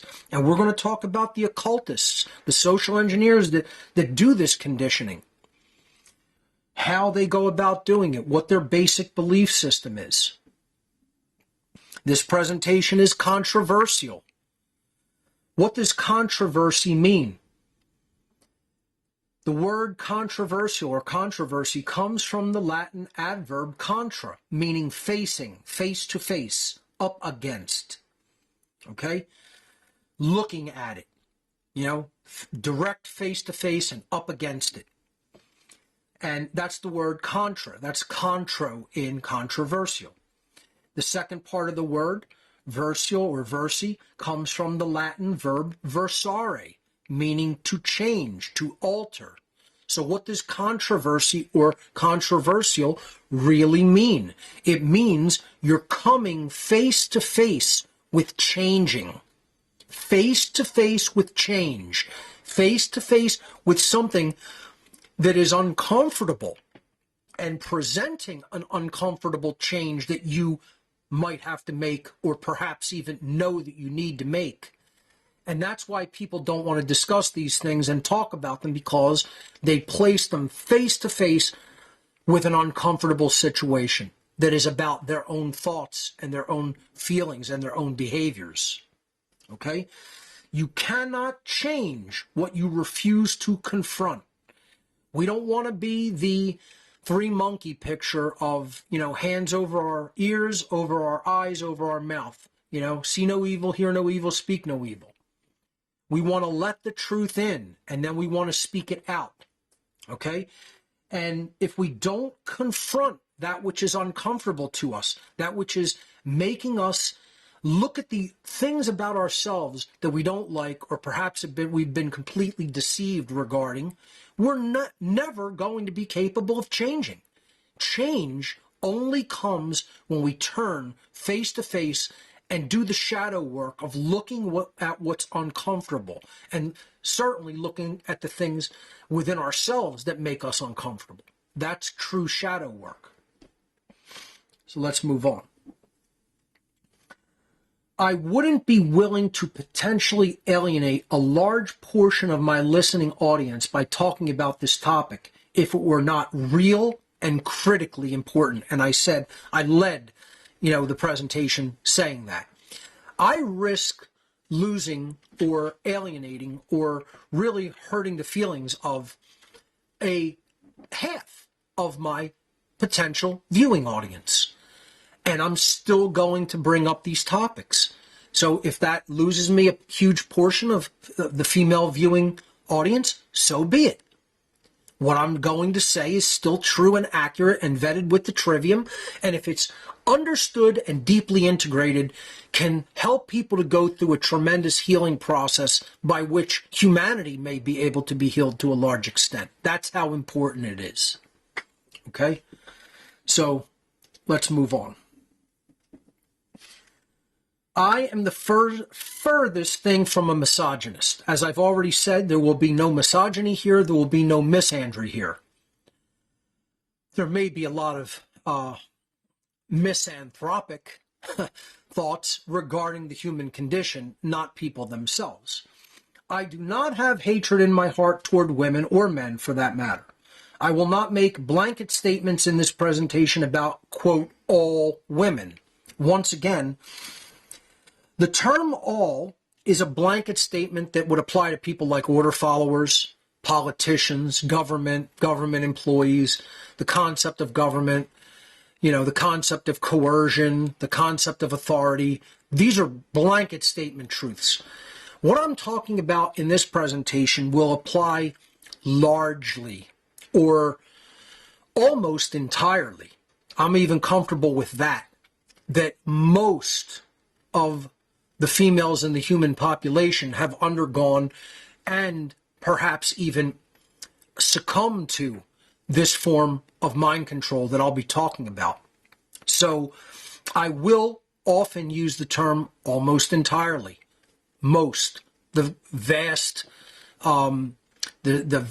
significant majority of terms like that will be used, and you'll just have to accept that and become comfortable with it. But I will not use the term all women or all men. Okay? So that's where you have to understand the difference between a blanket statement like all order followers are bad people.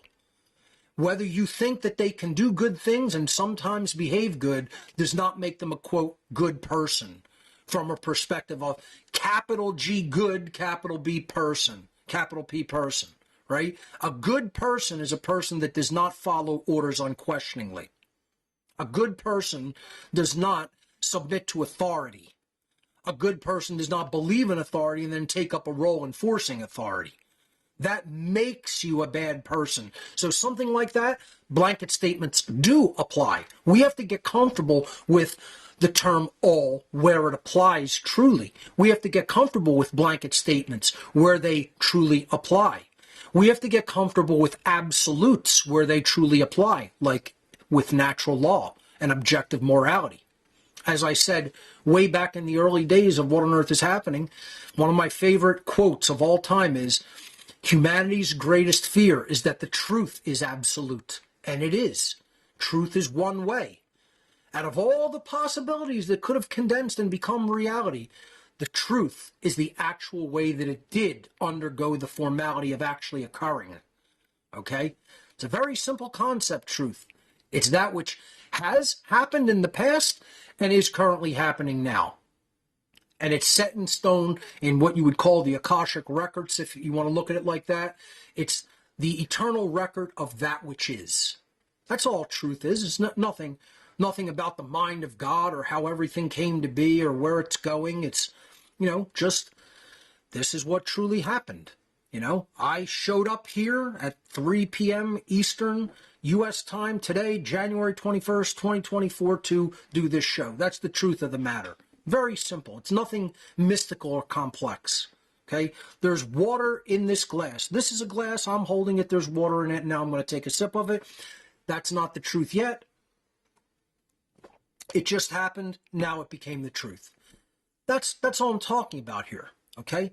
So don't read more into it than what I'm saying, and understand that absolutes do exist and blanket statements do apply in many instances, not all instances. So I will not use the term all regarding women. I will, however, during this presentation, speak in generalizations about most women, or quote, the vast majority of women. You have to become comfortable with that and accept that. That's just going to be colloquialisms that I'm going to use throughout the course of delivering the presentation. It will also be important to note that even when I use the term women in this presentation, I am referring to, in just about every case that I use the term women, I am referring to the quote-unquote inauthentic woman, the conditioned woman, okay? When I say the term men in this presentation, in most of the instances I refer to men, I am going to be talking about the inauthentic man or the conditioned man. So we're talking about men and women under the current human condition of mind control and slavery. We are not talking about them in their natural form. We're talking about how they exist today in the modern world under the delusions that they currently operate under. So that's very important to keep in mind, and it's actually very hard for people to continue to do that during the course of all of the slides that I'm going to get into, right? So don't take these out of context. It's very important to keep all of this information whole, intact, and in context, so you hear it with all of the other information that I presented as a cohesive unit to allow it to truly make sense and not sound like something that I am developing into some kind of, hatred of women, because it is most certainly not that. It is not, misogyny. So these concepts will be explored later in the presentation, what I mean by the inauthentic or conditioned woman or man. So let's talk about feminism in general here, okay? And this is one of the things that, again, will offend people, will confuse people, will people think it's all one thing, many people. They don't understand how it went through a terrible transformation over the years. They don't understand how it was co-opted. It was used as an agenda. It was used as a dividing tactic and a dialectic by social engineers and dark occultists. And we have to very clearly delineate moving forward in this whole presentation over the next many weeks of what I am clearly referring to as true or original form feminism versus what I talk about in the presentation as neo-feminism. Okay? So all forms of feminism are not equal. All feminism is not equal. Okay? Classical feminism was equality under rights for women, and not having women being treated as outcasts or second-class citizens in human society, which I am all for because I believe in equality of all human rights for men and women. So I would consider myself an advocate of classical feminism myself, no problem, right? Why shouldn't women have all equal rights that men have? It's a no-brainer. All humans have equal rights, have exactly the same rights. Nobody has more or less rights than anybody else. So I have no problem with the term feminism in and of itself, because all that originally meant was standing up for women regarding equal natural rights of human beings. And once again, that should not be a controversial topic, issue, word. It shouldn't even be a debate. Anybody who's a true human being that understands real morality would certainly want to rectify and upright the wrongs that were conducted in the past of not treating women that way. And if anybody thinks differently regarding that, I feel sorry for you, and any guy who thinks, oh, you're even saying you agree with feminism or you would champion that as a cause somehow makes you less masculine. I mean, that's just a guy who's insecure about his own masculinity. If you don't think women should have the same rights as men, there's something wrong with you as a man if you think that way.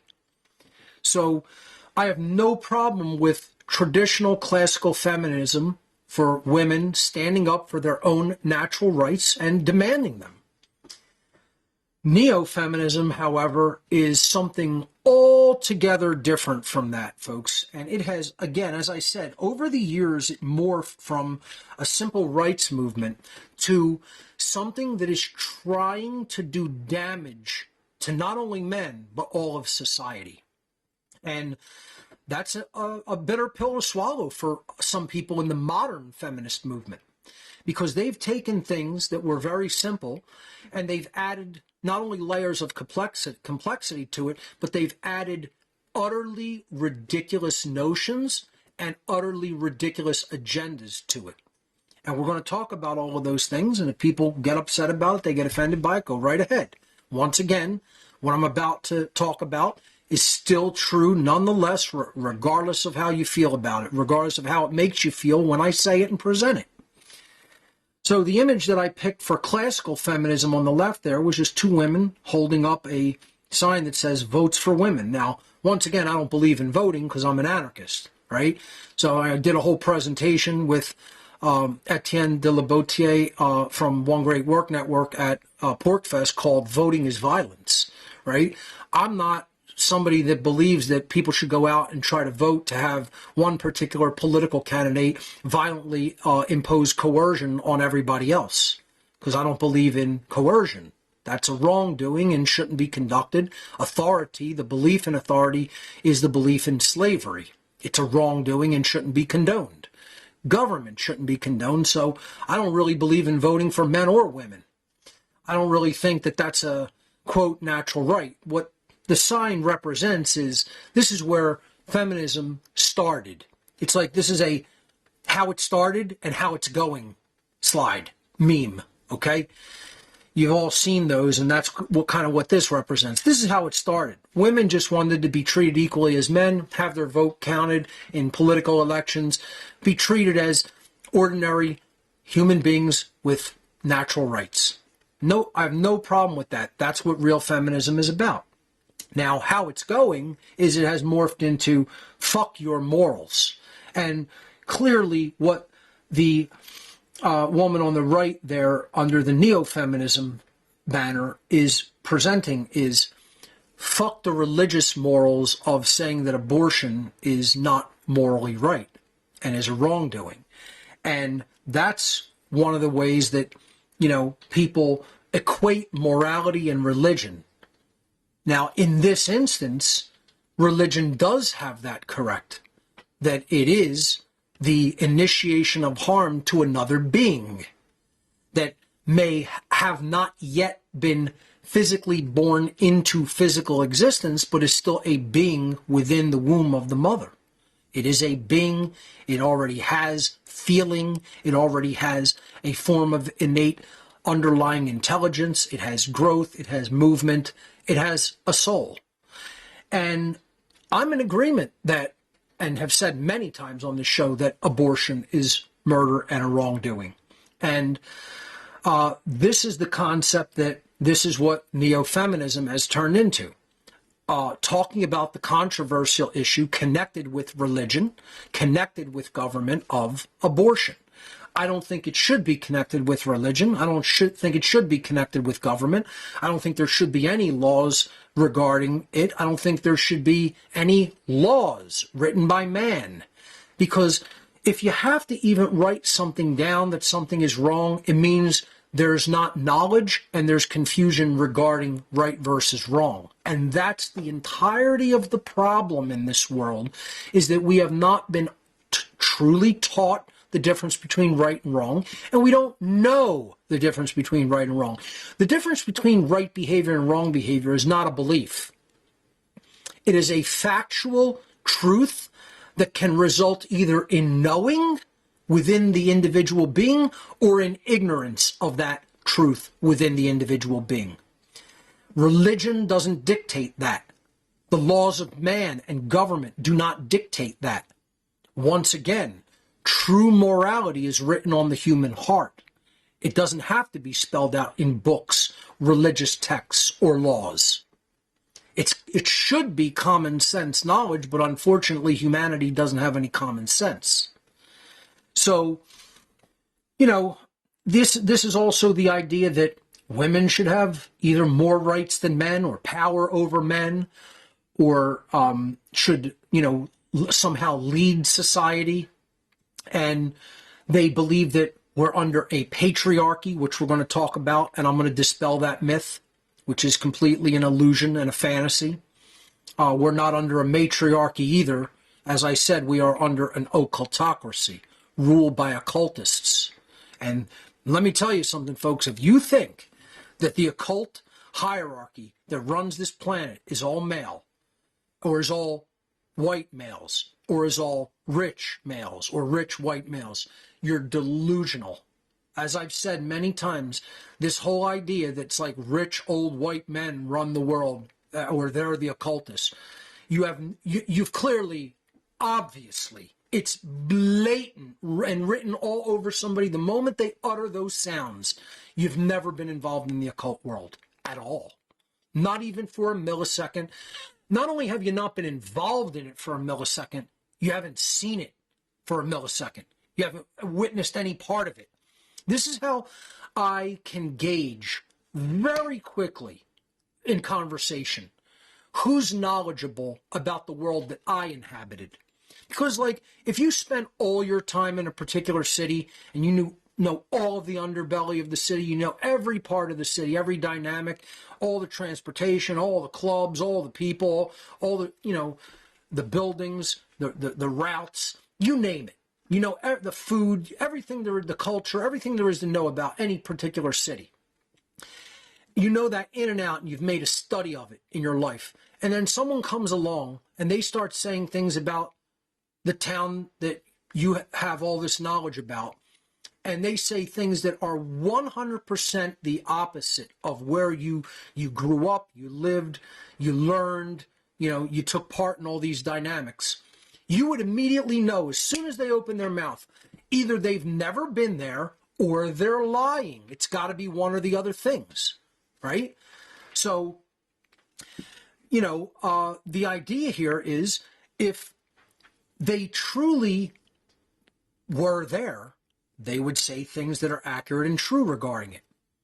So it's got to be that they either were never there or they were lying. It's like guys talking in a bar about being in war and somebody rolling up who's never ever been in any combat in any aspect of the military and saying, I know everything there is to know about that. And then they open their mouth and they say things that are 100% inaccurate, and the guys who actually were in combat look at them like, what an asshole, trying to say that he knows anything about this when he clearly was never there, because they were and they know.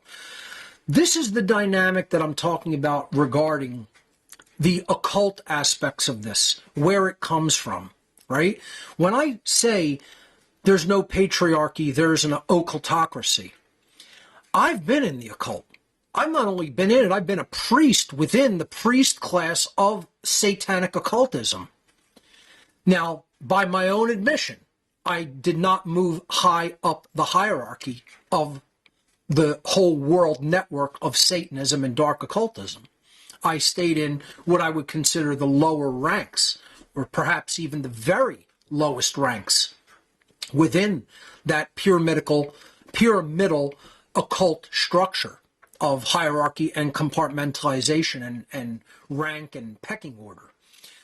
That being said, you know, the dynamic that I really want people to understand here is, if you really understand the occult world and you've had any dealings or experiences with it at all, you are going to know definitively, through and through, without any doubt or exception, that there are men and women within its ranks. In many cases, they hold equal and complementary power. There are old and young people within its ranks, and they are going to be treated and gauged with respect to occult knowledge and power, not with regard to age.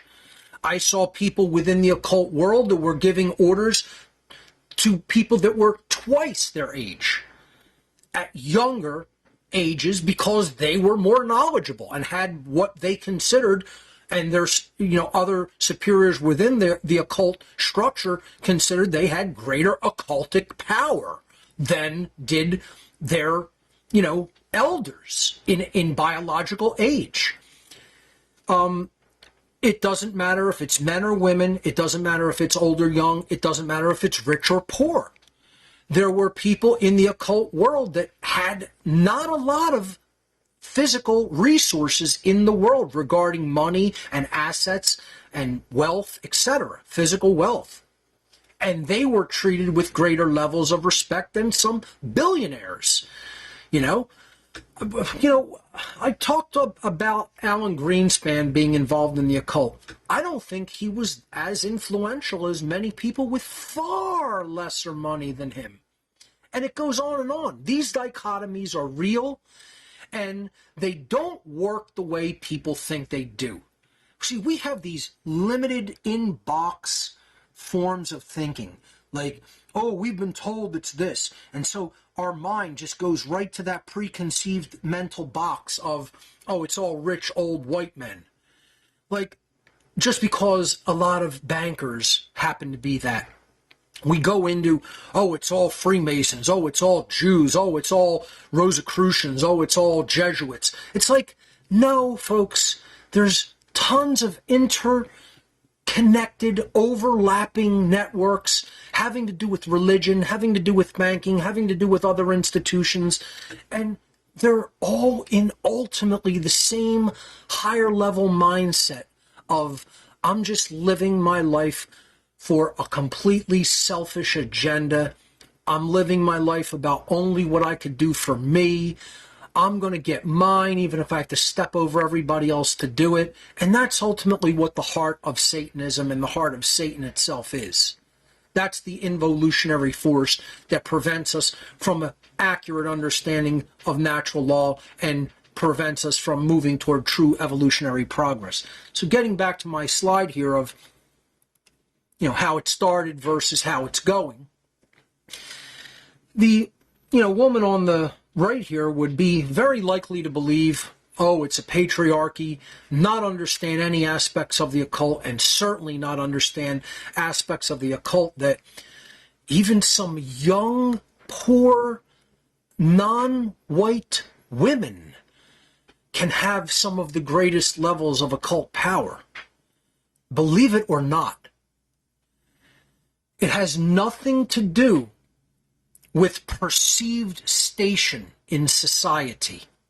All it has to do with is how powerful are you at advancing the agenda, the involutionary satanic agenda that the ultimate force of darkness in the universe wants to put people into and under its spell. If you can do that at a more accelerated pace, than an old rich billionaire, white billionaire can, then a young black female who doesn't even have that much money is going to be more encouraged in the occult world. And if you can't see outside of that preconceived perceptual box, then you don't understand the occult at all. I can tell, like I said, just by people saying anything about it, you weren't involved, you haven't seen it, and you know absolutely nothing about it. And that really goes to how brainwashed somebody is about something they don't know anything about yet. You know, it goes to how attached to your belief system are you. And in this instance, when it comes to neo-feminism, not only how attached to your belief system, but how attached to your cult. Because just like the Order Follower cult, the neo-feminism agenda constitutes a cult. This is cult-mindedness. This is cult belief. And in many cases, it's cult behavior. And if you can't look at the differences between these two pictures and see that they're blatant and dramatic and drastic, and that the women on the left there are, you know, just advocating for their own natural rights as they see it from their perspective, and the woman on the right there is in a cult, once again, I feel bad for you.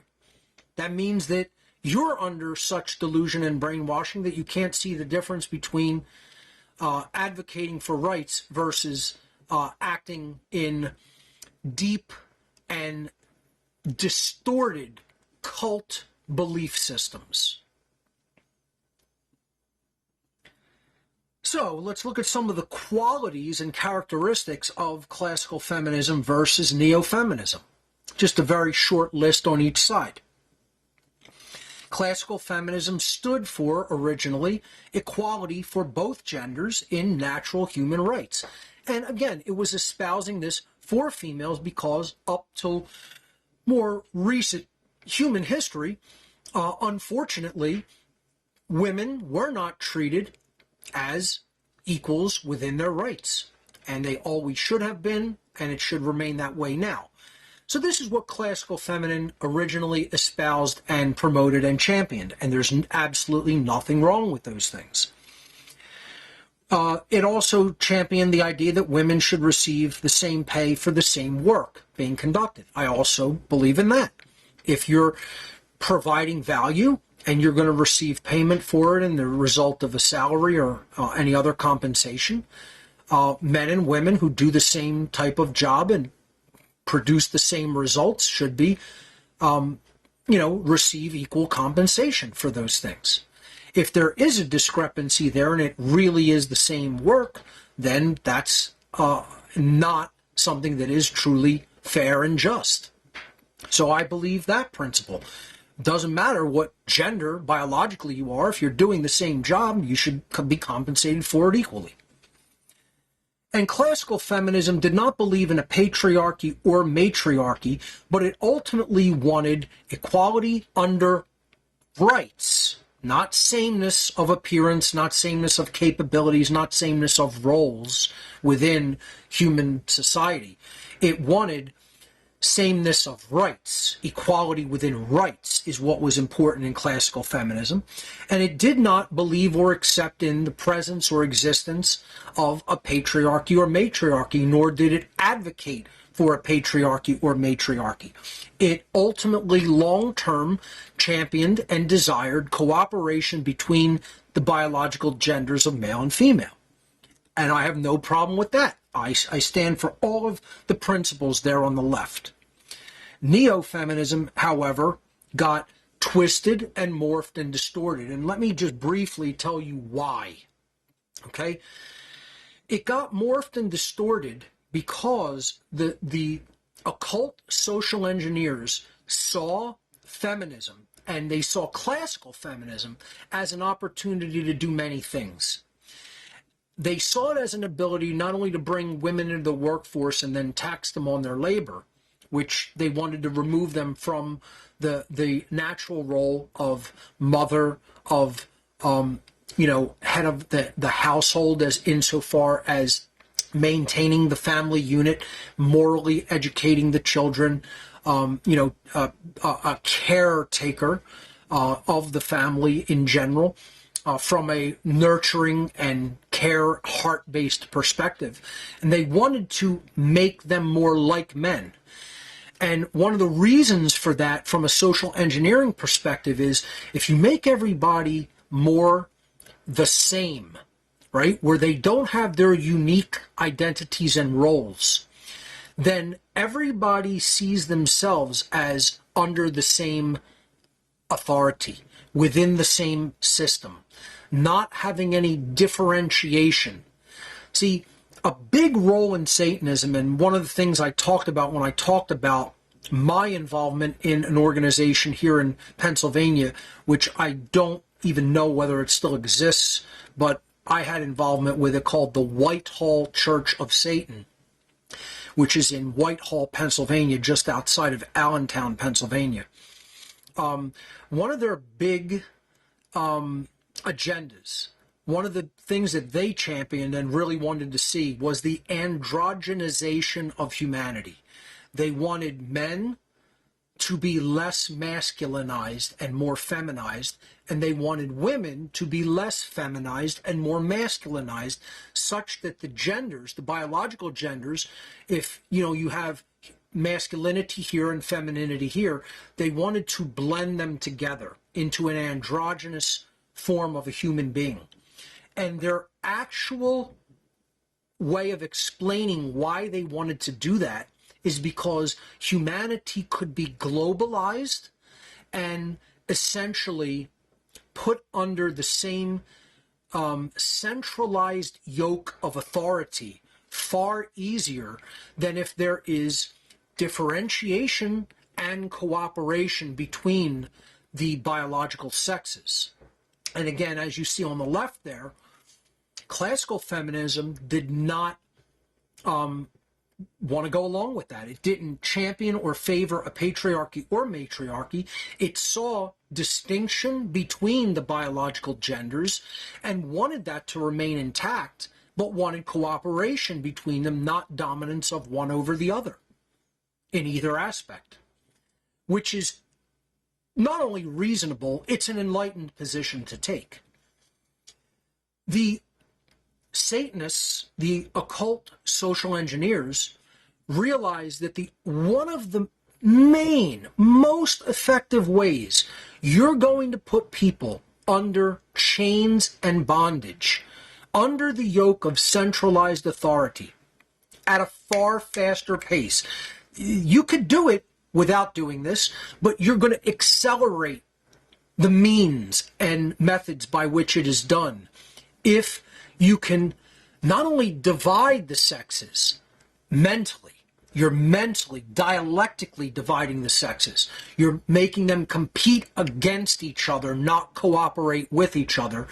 But if you can actually, in physical characteristics, almost blend them into one unisex that does not have individuated distinction as a biological sex, you're going to easily, far more easily and readily put them under your thumb. And they have actuaried this. They have studied this to its complete conclusion in so many ways that it would be almost difficult to explain how far they have socially studied this. And that's why they, and we're going to talk about this later in the presentation, they put chemicals in the food and water to try to make the genders slowly dissolve into each other and not have the kind of distinction that they once did. They want to put the belief systems out there to androgynize and have confusion regarding biological gender. It's a multi-pronged, multi-tiered, multifaceted attack from every angle. In military campaigns, they refer to this as full spectrum dominance. You're not just doing it from one angle, you're doing it from every vector conceivable. And if you read the writings of the Whitehall Church of Satan, which are very rare, which are difficult to get your hands on, but they are out there and published, mostly digitally. Physical copies are next to impossible to come by these days. I'm fortunate to have some of their material physically, and I actually showed that on a previous broadcast. They were distinct and different in the satanic agenda that they espoused. Certainly not similar to the Church of Satan, which did want to maintain the distinction between the biological sexes. I was involved in both organizations and saw the dichotomy and saw how the occultists that were members of each did disagree. They're not always on the exact same page, folks. You have to understand it's complex. There's a lot of people involved. There's a lot of minds involved. They don't just automatically, immediately snap their fingers and agree. So there are factions of Satanism that truly champion this neo-feminism agenda of creating androgyny, of waging war on masculinity, and in doing so, waging war on femininity. See, neo-feminism is not about making women stronger, as we're going to see, and we're going to go over and over again throughout this extended presentation format, that it is not really seeking to make women stronger.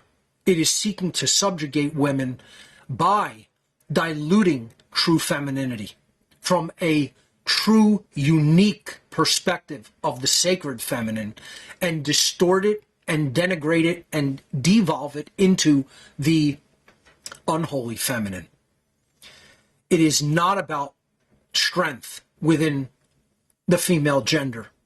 It is actually about creating weakness through mind control, through belief systems. And boy, oh boy, am I going to tell you some of the things that I hear out in society that I'm telling you, the Satanists, who were some of the highest level Satanists that I ever worked with, they would have such grins on their faces. I mean, they would just be like, it's not only working, it's working flawlessly. It is going exactly to plan.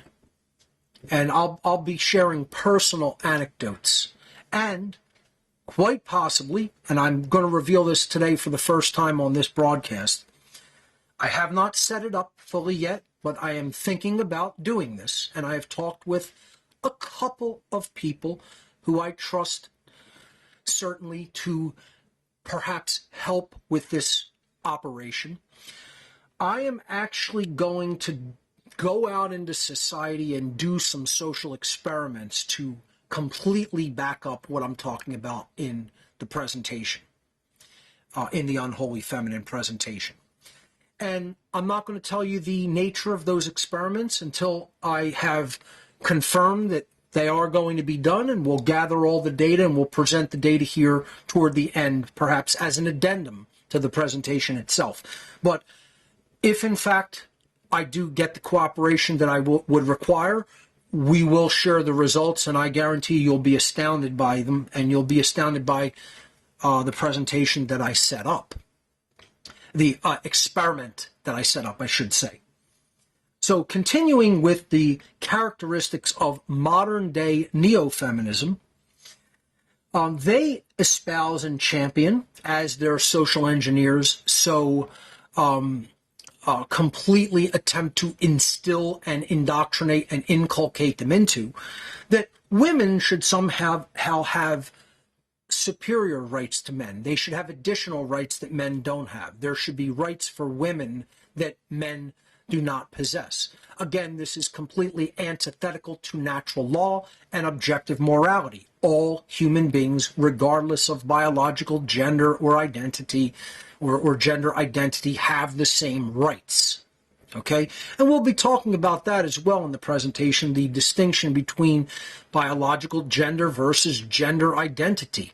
You know, I have no problem or issue with people wanting to see themselves in a different way. Don't confuse that, however, with biological gender. They are different things. You know, I have transsexual friends. I have gay friends. I have bi friends. I don't these are not even issues to me. I don't even consider that something that I even gauge a person based upon. They're just a person. All I want to know is, do you understand the difference between right and wrong? Do you know true freedom? Do you want true freedom?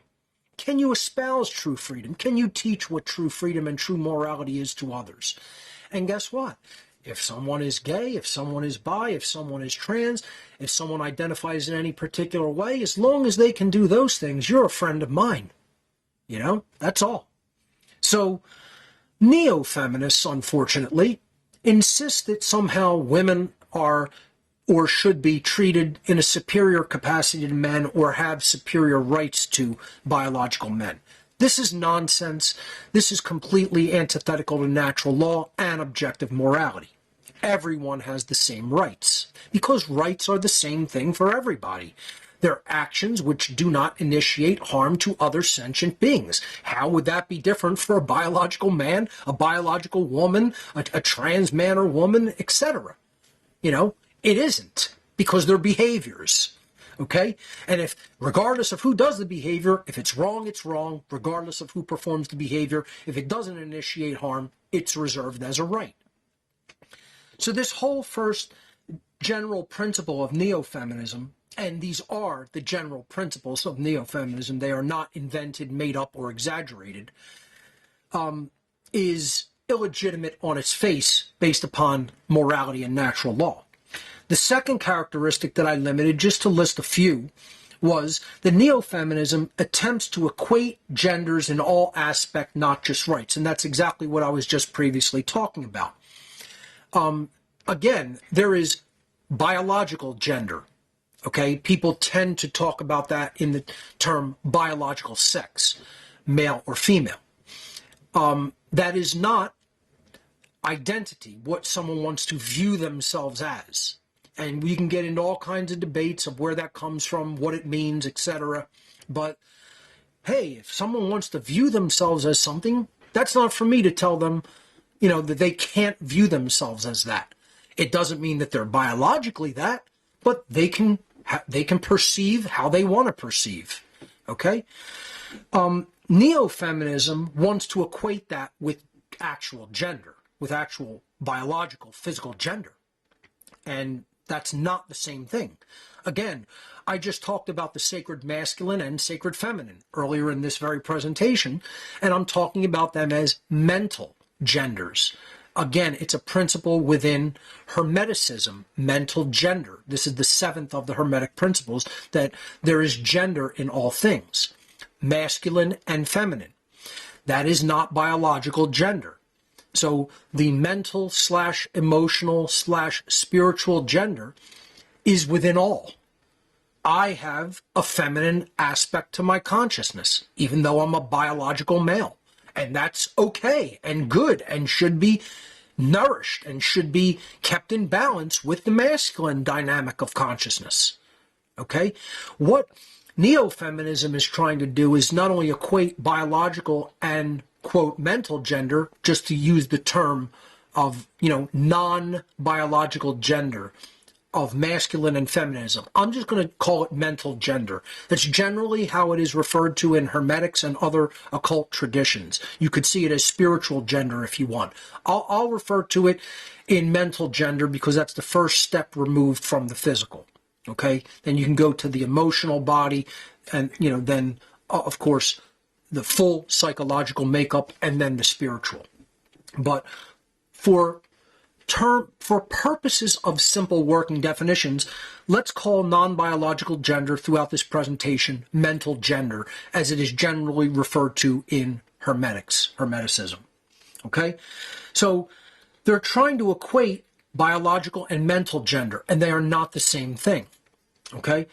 One of the reasons that they want to do that is because they want to skew and distort femininity. They want to take women out of the feminine aspects of their mental gender, and they want to masculinize that.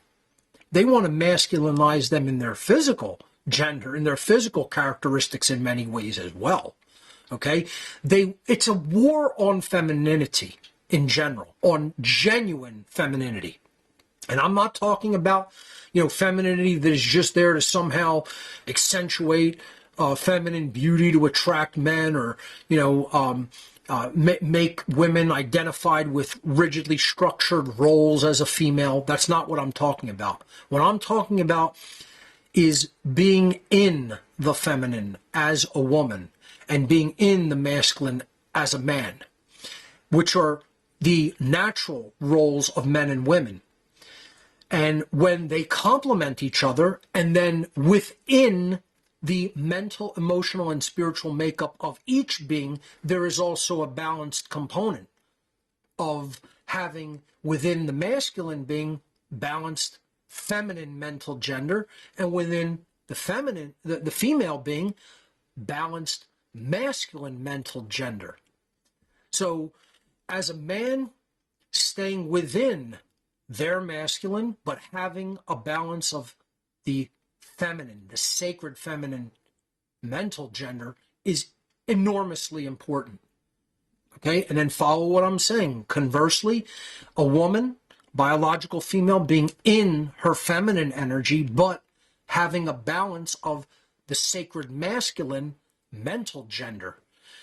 This is the interplay that's going to make the strongest cooperation in society, where we're not trying to completely reverse roles. We're not trying to blend roles.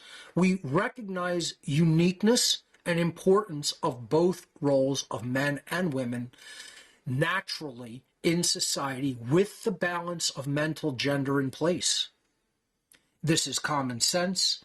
This is balance. This is reason. This is reasonable, whereas Neo-Feminism takes everything to an imbalanced extreme.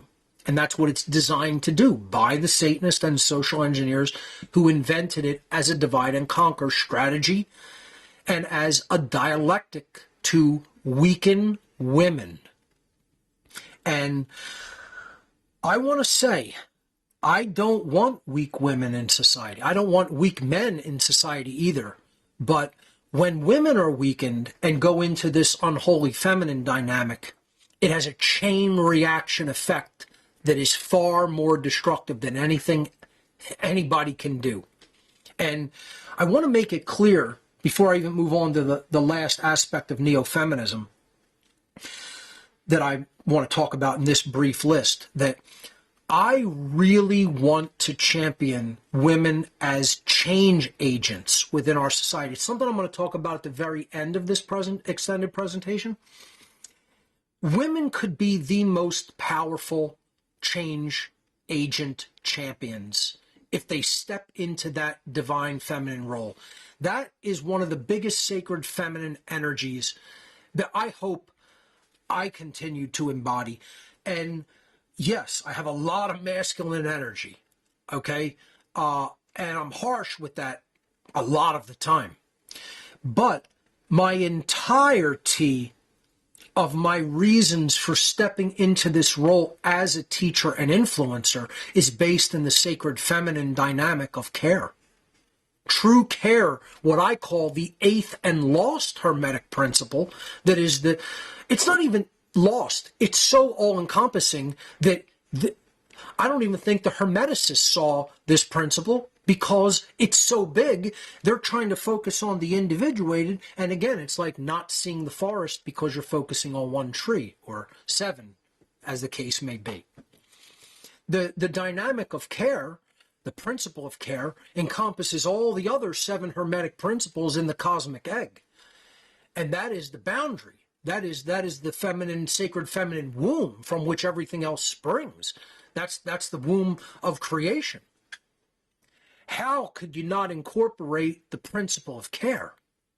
It's the generator of our entire quality of experience in life.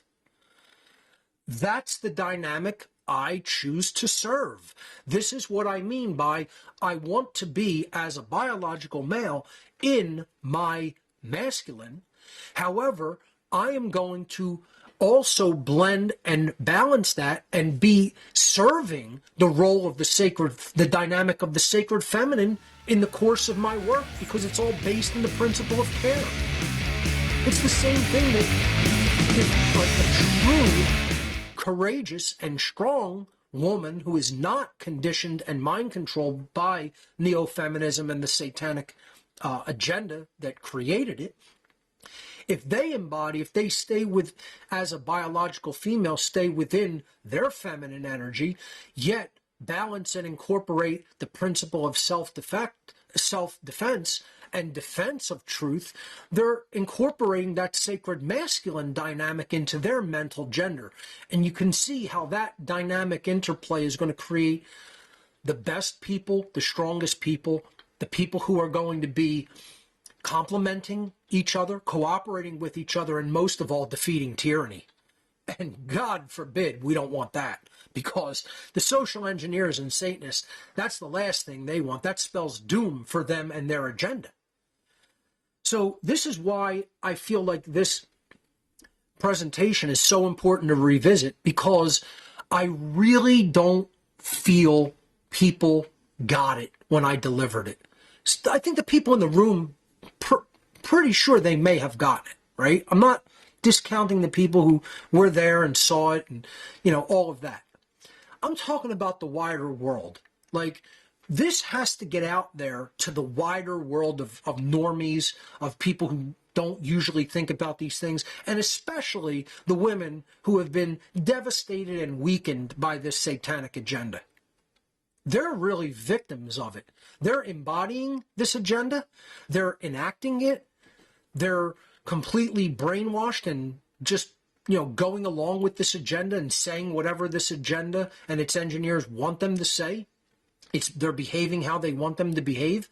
And it's not doing them any good. It's really having such a terrible backlash in society, not only for men, and it's hurting men in many ways too, least of all emotionally, or perhaps most of all emotionally, but it's weakening women in every aspect. It is not good for you. It's, as George Carlin said, and he did a whole, special called "It's Bad for You." It's really bad for you. Okay? This is poison. I would not only say that neo-feminism is poison, I would say it's spiritual cancer. It's spiritual cancer. Okay? Not mincing any of my words and saying it exactly how it is. Let's look at this third dynamic of neo-feminism. Again, classical feminism just wants equality and rights. That's where it has to be at. It's not in equality in gender, sameness in gender, equality under natural law. And we'll talk about that. The third and final aspect that I just want to cover here on this slide is that neo-feminism champions the idea that matriarchy should replace the current quote-unquote patriarchy. I put that in quotes because we don't have a patriarchy. Okay, as I said, we have an occultocracy. Not only do we have an occultocracy, we have a technocratic occultocracy, which seeks to impose rule of occultists through technology and through technological means, by not only engineering things such as social engineering and mind control, but bioengineering things, putting chemicals into the food, the water, the air, etc. Literally changing and blending genders from a biological, physical point of view.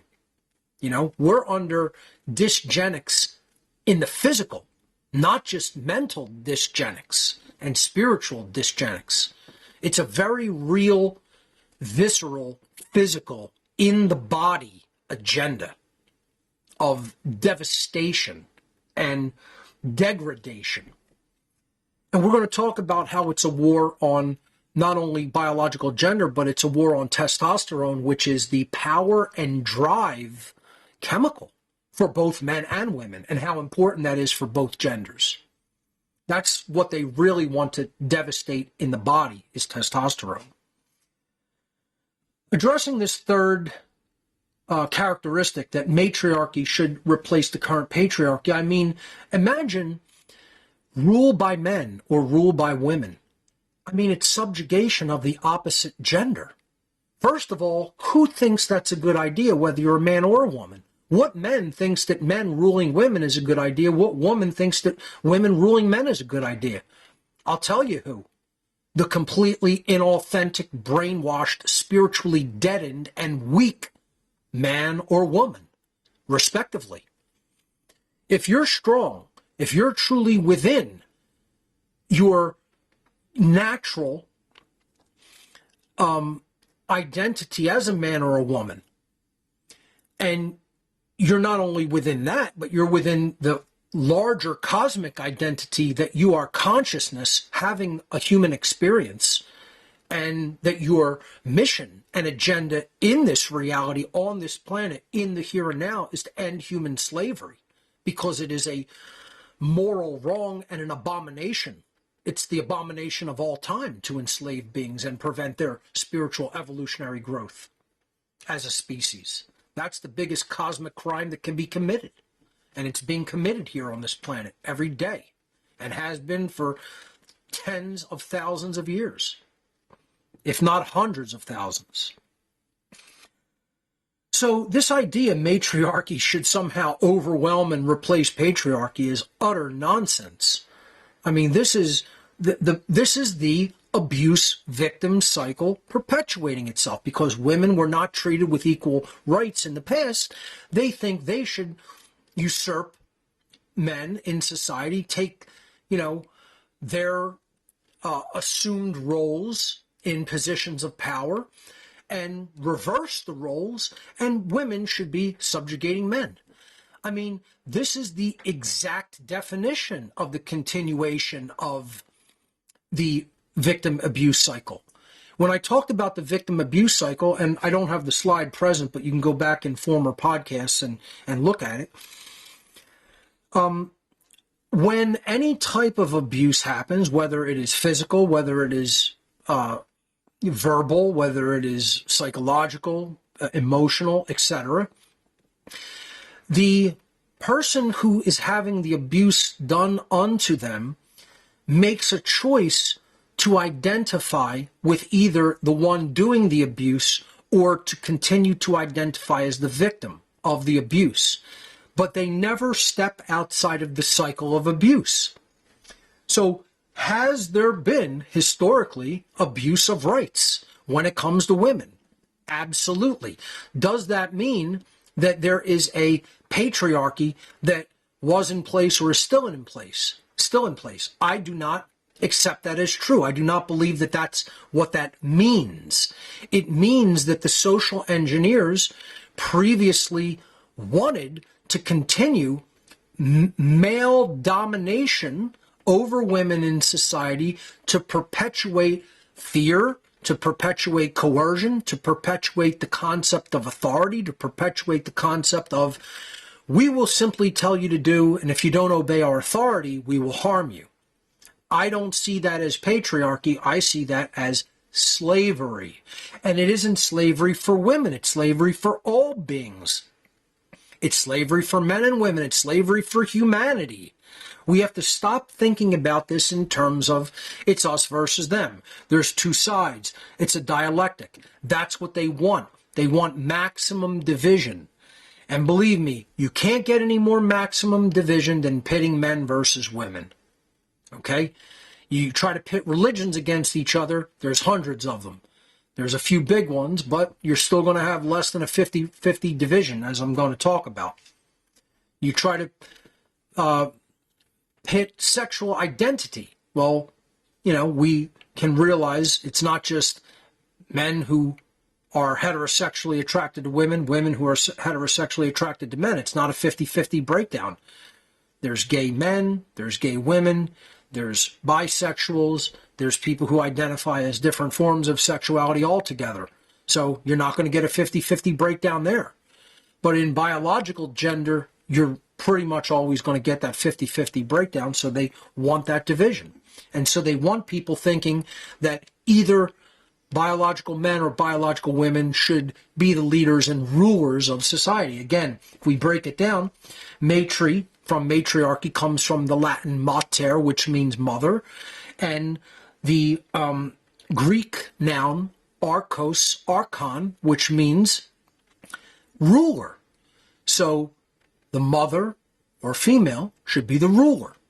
Is that true? No, because rulership is coercion and violence. Whether it's being done by men or women, it's moral, it's immoral, it's morally wrong.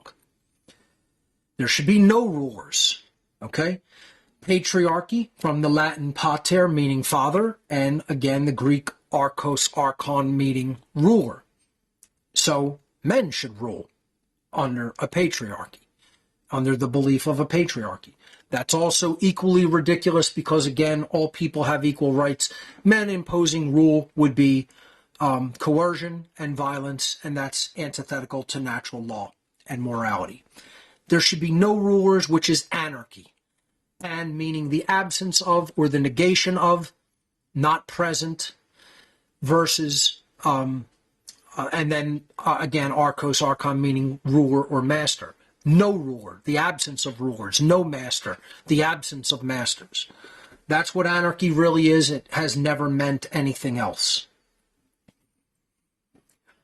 So this is my little comic depiction of classical feminism versus neo-feminism. You know, classical feminism had men and women balanced on the scale of justice equally, with neither one taking precedence over the other. And neo-feminism has a woman with a huge machete or butcher's knife cutting off the head of a man, and it's sitting by the man's feet. Comical, yes, but also very accurate and true in how it is depicting the schism that has taken place in the feminist world. And there are many, many feminists, I have to say, that don't agree with this schism. There's not as many as there should be. They should all be really rebelling against neo-feminism and trying to come back to a more classical form of feminism, or just looking at it from a natural law perspective, period, a perspective of true morality. Then you don't have to name it feminism, masculinism, men's rights, women's rights. It's human rights. It's right versus wrong. That's all it ever has been. Okay? So, but neo-feminism clearly has it's the original form completely devolved and gone off the rails and turned into a cult belief, because that is in fact what it is. It is a cult, and it's a cult of man-hatred. It's a cult of misandry, the opposite of misogyny, which is hatred for women. Misandry means the hatred of men. Men shouldn't be hating women. Women shouldn't be hating men. Men and women should be cooperating, building each other up, making each other as strong as possible so we can defeat tyranny and slavery. If you haven't figured that out, folks, once again, I kind of feel sorry for you. I shouldn't have to be saying this at this point, but many people, it needs to be said. For many people. Neo-feminism is an act of war. It's not just an act of war. It is the very thing that is weakening women. It's not just an act of war on men. It's an act of war on women. It's an act of war on humanity. Neo-feminism is a program of social engineering or mind control, which is specifically targeted at women in order to incite a war between the sexes in a divide and conquer strategy. What does that accomplish?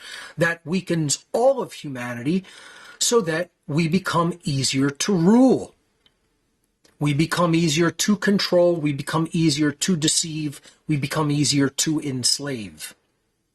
The long-term goal of this manipulated gender war is to weaken both genders to such an extent that it becomes much easier for the entrenched ruling class to subjugate both men and women under their worldwide system of totalitarian control.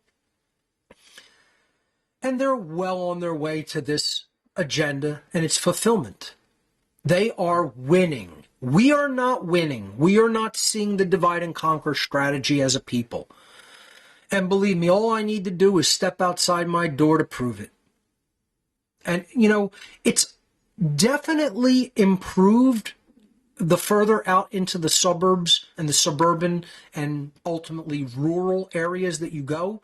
It has not necessarily reached a crescendo of power in those regions, largely because universities are not centered there, which teaches neo-feminism and its satanic agenda. You have less, you have people who operate a little bit more according to common sense and their intuitive capacities and are less formally educated according to the indoctrination system, which is not to say that they are uneducated. They're differently educated, and they don't buy into the agendas of the modern indoctrination system as much the more into the rural countryside that you go. This is certainly true because the social engineers, the Satanists, want the bulk of people. And the bulk of people, let's face it, are concentrated in modern cities. It used to be 80% agrarian culture and 20% urban. It is now at least reversed, if not more. It's probably far closer to 90% urban and only about 10% agrarian / rural. So it's a numbers game, and that's where they want to go. It's like putting a computer virus out into the world, just like Neo-Feminism is a virus of the mind. What are you going to target? Are you going to target Linux? No. You're going to target Windows. Are you going to target the Mac? No, you're going to target Windows. Windows is where about 95% of the user base of the world, especially in the business world, where important computers are probably going to be used and employed and deployed in a business capacity. You know, not to say that that's the important thing of the world, but they look at it like, hey, that keeps the economy running. So they want to put the virus in a place that's going to attack that dynamic of society. You're going where the numbers are. Right? It's the same thing with Neo-Feminism. They're going to attack the cities. They're going to attack universities. They're going to put the agenda in the universities that are focused and concentrated on urban life because they're going to get the numbers that way. So just wanted to touch upon that aspect of it there. And this is what I've just been referring to this dynamic as. It is a gender war. So this is warfare. Again, what the occultists and social engineers ultimately want to create is what they themselves refer to as full spectrum dominance. This means you're going to conquer people in every conceivable way. You're going to beat spirituality out of them. You're going to weaken them physically. You're going to make them ignorant. You're going to pit them against each other in every conceivable dynamic, religion, age, gender, okay? They want people divided so that they're easier to control and conquer. And this is what Neo-Feminism is in itself, a smaller part within the larger war of the genders that the social engineers have been creating and maintaining. This is nothing new, folks. I just want people to understand this war has been going on since time immemorial, and it's always been socially engineered to weaken humanity. It's not a natural thing. War is not natural. War is engineered. This is no different. This is a mental war. It's psi war. Okay? You have aspects of war that are physical. They're dynamic. They're engaged in the physical domain with bombs, bullets, planes, missiles, etc. That's called fizz war. And, you know, it sounds like, oh, fizzy bubbles. No, like physical. Fizz war. Physical war. Okay? Traditional warfare. Then you have psi war. Okay? Psi war is war in the mind. It's disinformation, misinformation, deliberate deception, misleading people, indoctrinating people, putting them under a spell or a trance to get them to think things that weaken them so that they can easily be conquered. It's one of the biggest aspects of warfare is psychological warfare. The gender war falls firmly under the category of psi war, psychological warfare. We are talking here in this presentation about psyops. Okay? Psyops. And Neo-Feminism is a psyop. So let's look at what the gender war is and why it's so important to the social engineers and the satanic ruling class. Most people are completely ignorant of the fact that the ongoing and largely undeclared gender war is an occult eugenics agenda and psi war. It's psychological warfare. It's a psyop. My intention in presenting this information is not to further divide the sexes, but to expose this covert occult agenda, which is being implemented by dark occultists who seek to subvert the true natural order and replace it with their twisted and depraved religion of death and slavery that they themselves call their New World Order. I call it the Dark New World Order. We need a new world order, but it has to be a new world order of freedom and true, lasting, positive change through enlightenment and defeating psyops, purging psychological viruses, mind viruses. They are trying to impose their dark new world order of slavery and death upon humanity. And they're very successful in doing so because it's a chess master playing a baby. I've likened it in the past to it's Bruce Lee at his peak, having a martial arts competition with a baby in a high chair eating strained peas. It's a no contest where it's at right now, folks. Until we know as much about what they do to the human mind as they know about how to do this to the human mind, there's a complete imbalance of power. A differential in knowledge invariably leads to a differential in power. That's what the dark occult is. That's what it is doing. And until people wise up to this undeclared gender war and decide we ain't going to fight it, things will continue down the path of slavery for both men and women, because it affects them both. You pit people against each other, you get them to see each other as the enemy instead of the occult manipulator as the true enemy. Look, folks, it's worked the same way for tens of thousands of years. Why would they need to change their strategy? As long as you're conducting your strategy on a population of dumb ignoramuses that don't understand what you're doing to them, what do you need to change strategies for? It always works. It's working now. It's going to continue to work as long as people remain as dumb as they are and choose not to come out of their ignorance. Are we capable of coming out of our ignorance by an act of our will? Yes, we are. All the information is present. We have the capacity to do it. What's lacking is the will to do it. Because we're lazy. We want things to just continue the way they are. We don't want to step up. We don't want discomfort. We don't want to put skin in the game. You know, it's hard work. Coming out of ignorance is hard work. Believe me, I know it. I was an ignorant fuck at one time. I was an ignorant fuck enough to go and join these sick psychopathic occult cultists and help them until I learned a thing or two about a thing or two.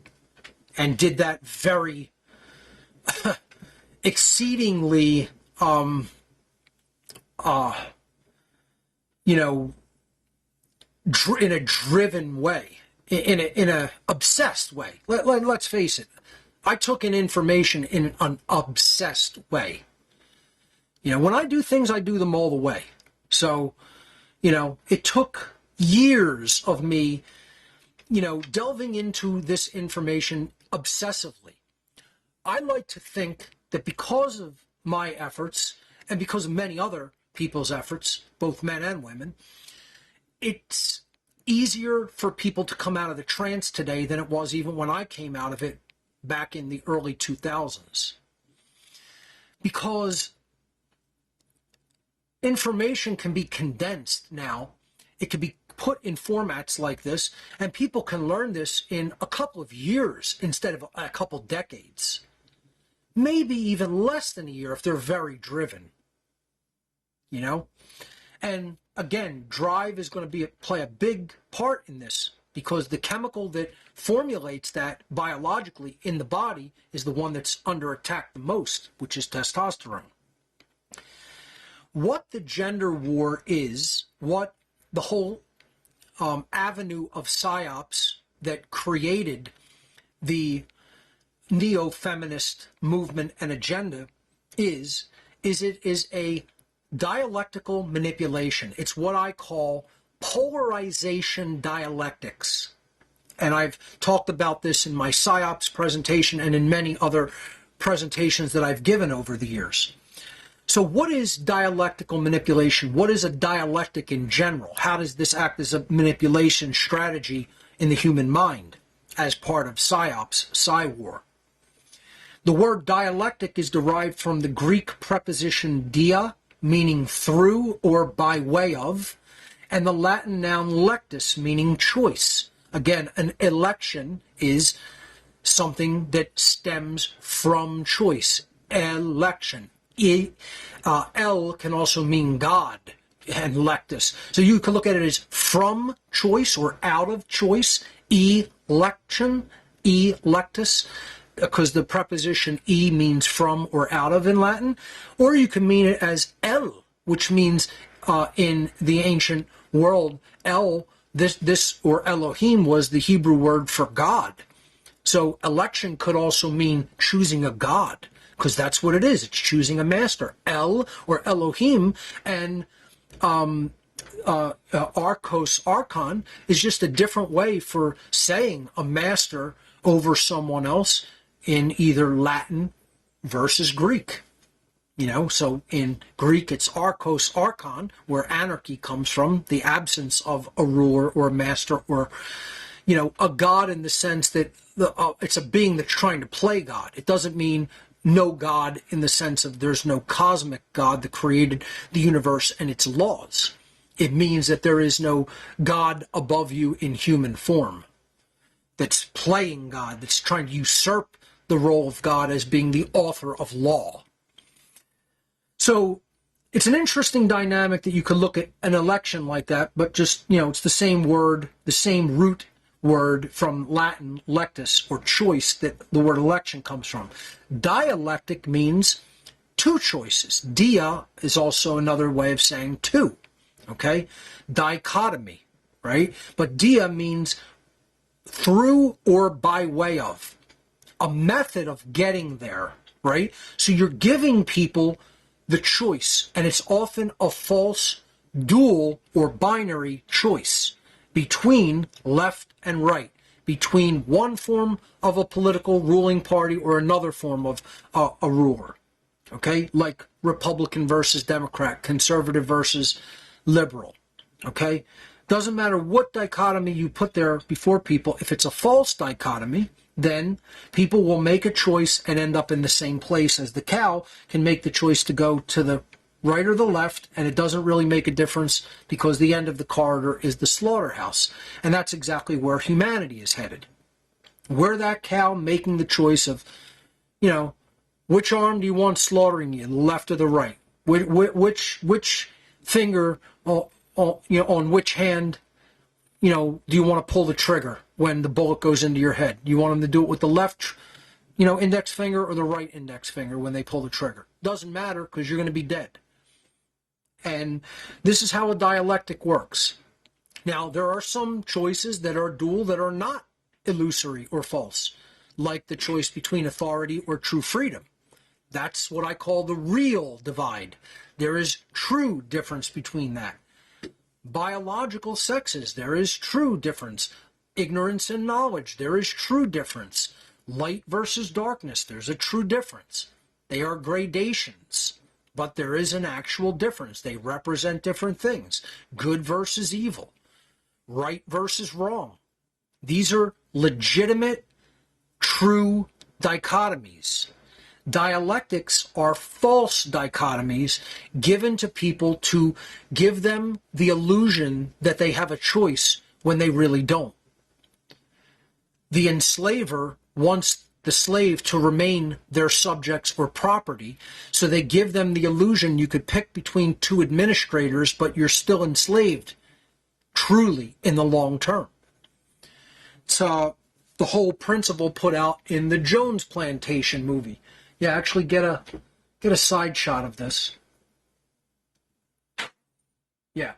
Now, I'm wearing the shirt today. I didn't talk about it earlier, but it's Larkin Rose's Jones Plantation movie. I was actually at the screening that Jeff did at the Oaks Center Theater a few weeks ago, and picked up this awesome shirt.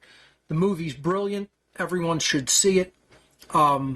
Absolutely essential viewing as an allegorical film. Brilliantly done, brilliantly acted. Can't say enough good things about it. One of the best movies ever made. So, and it's all about this dynamic right here on the slide, which is dialectics, and how they manufacture that, how they give people that false illusion of choice. And again, there's still many people who still haven't figured it out, still think, one political candidate or another is going to act as the savior and rescue us from our own spiritual ignorance. And unfortunately, it doesn't work that way. We have to wise up to the tactic. We have to become truly streetwise to the technique that is the technique of war, of psychological warfare that is being deployed against us. When we do that, we see right through the manipulation and it doesn't work on us anymore. Again, as I said, the dark occultists have no reason to alter their tactics of dialectical manipulation or this form of war, because it's always worked upon humanity and it's continuing to work upon humanity, very unfortunately. So again, this whole manipulation is played out in the psychological virus. Are we living under a patriarchy or a matriarchy, right? But what's the same? Right? So if the cow goes down the Democratic side of the aisle or the Republican side of the aisle, he still ends up at the slaughterhouse. Patriarchy and matriarchy both have the root archy in them, which means rulership, master over another being. That's what we're seeking to eliminate. We need neither one of these dialectics. We don't want a man sitting on the throne. This is the Game of Thrones Iron Throne depicted in the Game of Thrones series, which could have ended really well with humans not choosing a master, and instead they still. But I guess it's allegorically showing you they're not intelligent enough not to pick a master. It's not that a man should be seated on the throne. It's not that a woman should be seated on the throne. We should stop trying to look at this as a continuation of a parental authority figure and stop voting for either mommy or daddy. And as I talked about in Cosmic Abandonment, that these are just psychological proxies for parents because they were absent or not doing their job effectively. Whether they were physically absent or they were absent emotionally or they didn't provide for us in innumerable different ways, because a child needs many forms of support and resources provided for them, not just physically being there. Parents often failed us, so we look to the state as a proxy parent, and that's why there are always two. The dialectic. The mommy or the daddy. The Democrat is the mommy and the Republican is the daddy. In this case, obviously, it's two Democrats, but that's not really the point. The point is that you're always trying to pick a parental figure in the political dialectic, and you're always picking a master. The Iron Throne represented the ruler of the Seven Kingdoms in the Game of Thrones allegorical TV show, and the answer is no one should be ruling humanity. No one should be chosen as king. No one should be royalty.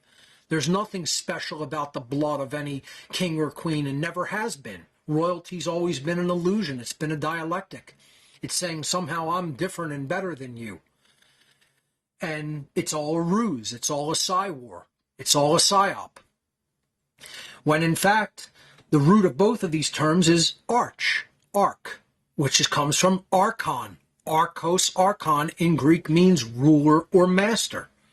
We have to look past the dynamic of who's seated upon the throne and look at the dynamic. There's a throne and there shouldn't be one. There shouldn't even be the concept of a throne to sit upon and rule from. That's the problem, is that you believe that authority is real and morally legitimate and it somehow exists and should continue to exist, instead of seeing it as a complete hallucinatory psyop that is a mind virus and part of a larger war against the human population, to get them to continuously choose slavery when they should choose real freedom by throwing off rulers and refusing to have any ruler in their lives. The only ruler in our lives is the God of creation and its laws of the universe that it has laid down in the universe irrevocably and unchangeably. That's the only ruler of creation. That's why the tarot card number 11 is the justice card, which is what I've continuously told people is the ultimate dynamic force within creation. It is the force that can never be unseated from its rulership. Natural law brings us the experiences that we will have to undergo because of how we behaved. The universe is a justice-conserving engine. It's a justice-conserving machine. It's a justice-conserving holodeck or mental construct, if you will. According to the first principle of Hermeticism, all is mind. Everything is a construct of the mind of the all. And we are here to learn the difference between right and wrong behavior and learn and grow in consciousness. So there shouldn't be a throne at all. And in Game of Thrones, all of the people who clung to the power of the throne, the Iron Throne, were killed. They did themselves in. If somebody else didn't do them in, they did themselves in. They, wrought the karma that they brought upon themselves. And the only creature that was actually intelligent enough to destroy the Iron Throne by melting it with its fire was the nature force represented by the dragon. The Dragon Queen couldn't do it. She was too attached to power. That was probably the best hope that humanity had, is that the sacred feminine would see through the lie and realize that there should be no one on the throne and dissolve it herself, and she wasn't powerful enough to do it. That's the unholy feminine depicted in Game of Thrones. Daenerys could not embody the sacred feminine and devolved into the unholy feminine, clinging to power. And, at least they threw the dragon as the nature force of the natural world, destroying the throne because it destroyed the feminine dynamic of Daenerys, who the dragon, respected as its mother. Very interesting allegory. I still think the message really could have been sent louder and clearer if humans decided the Game of Thrones has to end and the Iron Throne has to be dissolved by our will. George R.R. Martin had a unique opportunity in that series to send a message to humanity, and it's sad and unfortunate that he failed to do it. So the point here is, don't get caught up in dialectical manipulation and understand it as a mind control and psyop tactic. And don't fall for matriarchy or patriarchy. Another dynamic that I wanted to talk about that goes kind of hand in hand with this presentation, that goes hand in hand with my two-masked same face presentation, is dialectical manipulation does not have to affect both parties. As long as one side buys into a dialectical manipulation, it has already succeeded. So people often say, oh, Germany was manipulated into coming into World War II and starting World War II and invading other countries. That was manipulated by central bankers and even people in America. And I say, well, what was America and the rest of the world supposed to do? Let it invade country by country by country until it takes the whole world? Until it storms into each country and takes the whole world by force? Of course America and other countries had to intervene and stop the Nazis. They had to stop the dialectical manipulation because one country bought into the manipulation. Even if it was a manipulated war, someone still has to step in and stop it. And this dynamic has to be thoroughly understood. I talked about this when I did Two Masks, Same Face. And I want to continue to talk about that next week because we're pretty much out of time for this edition of What on Earth is Happening, folks. I think we've covered a lot of ground here today and made a lot of progress. The title card should probably drop down any second. But we're going to continue this discussion of the unholy feminine, Neo-Feminism, and the Satanic Epi-Eugenics agenda right here next week on What on Earth is Happening. I want to thank everybody for watching today, and I will see you right here, same time and place next week.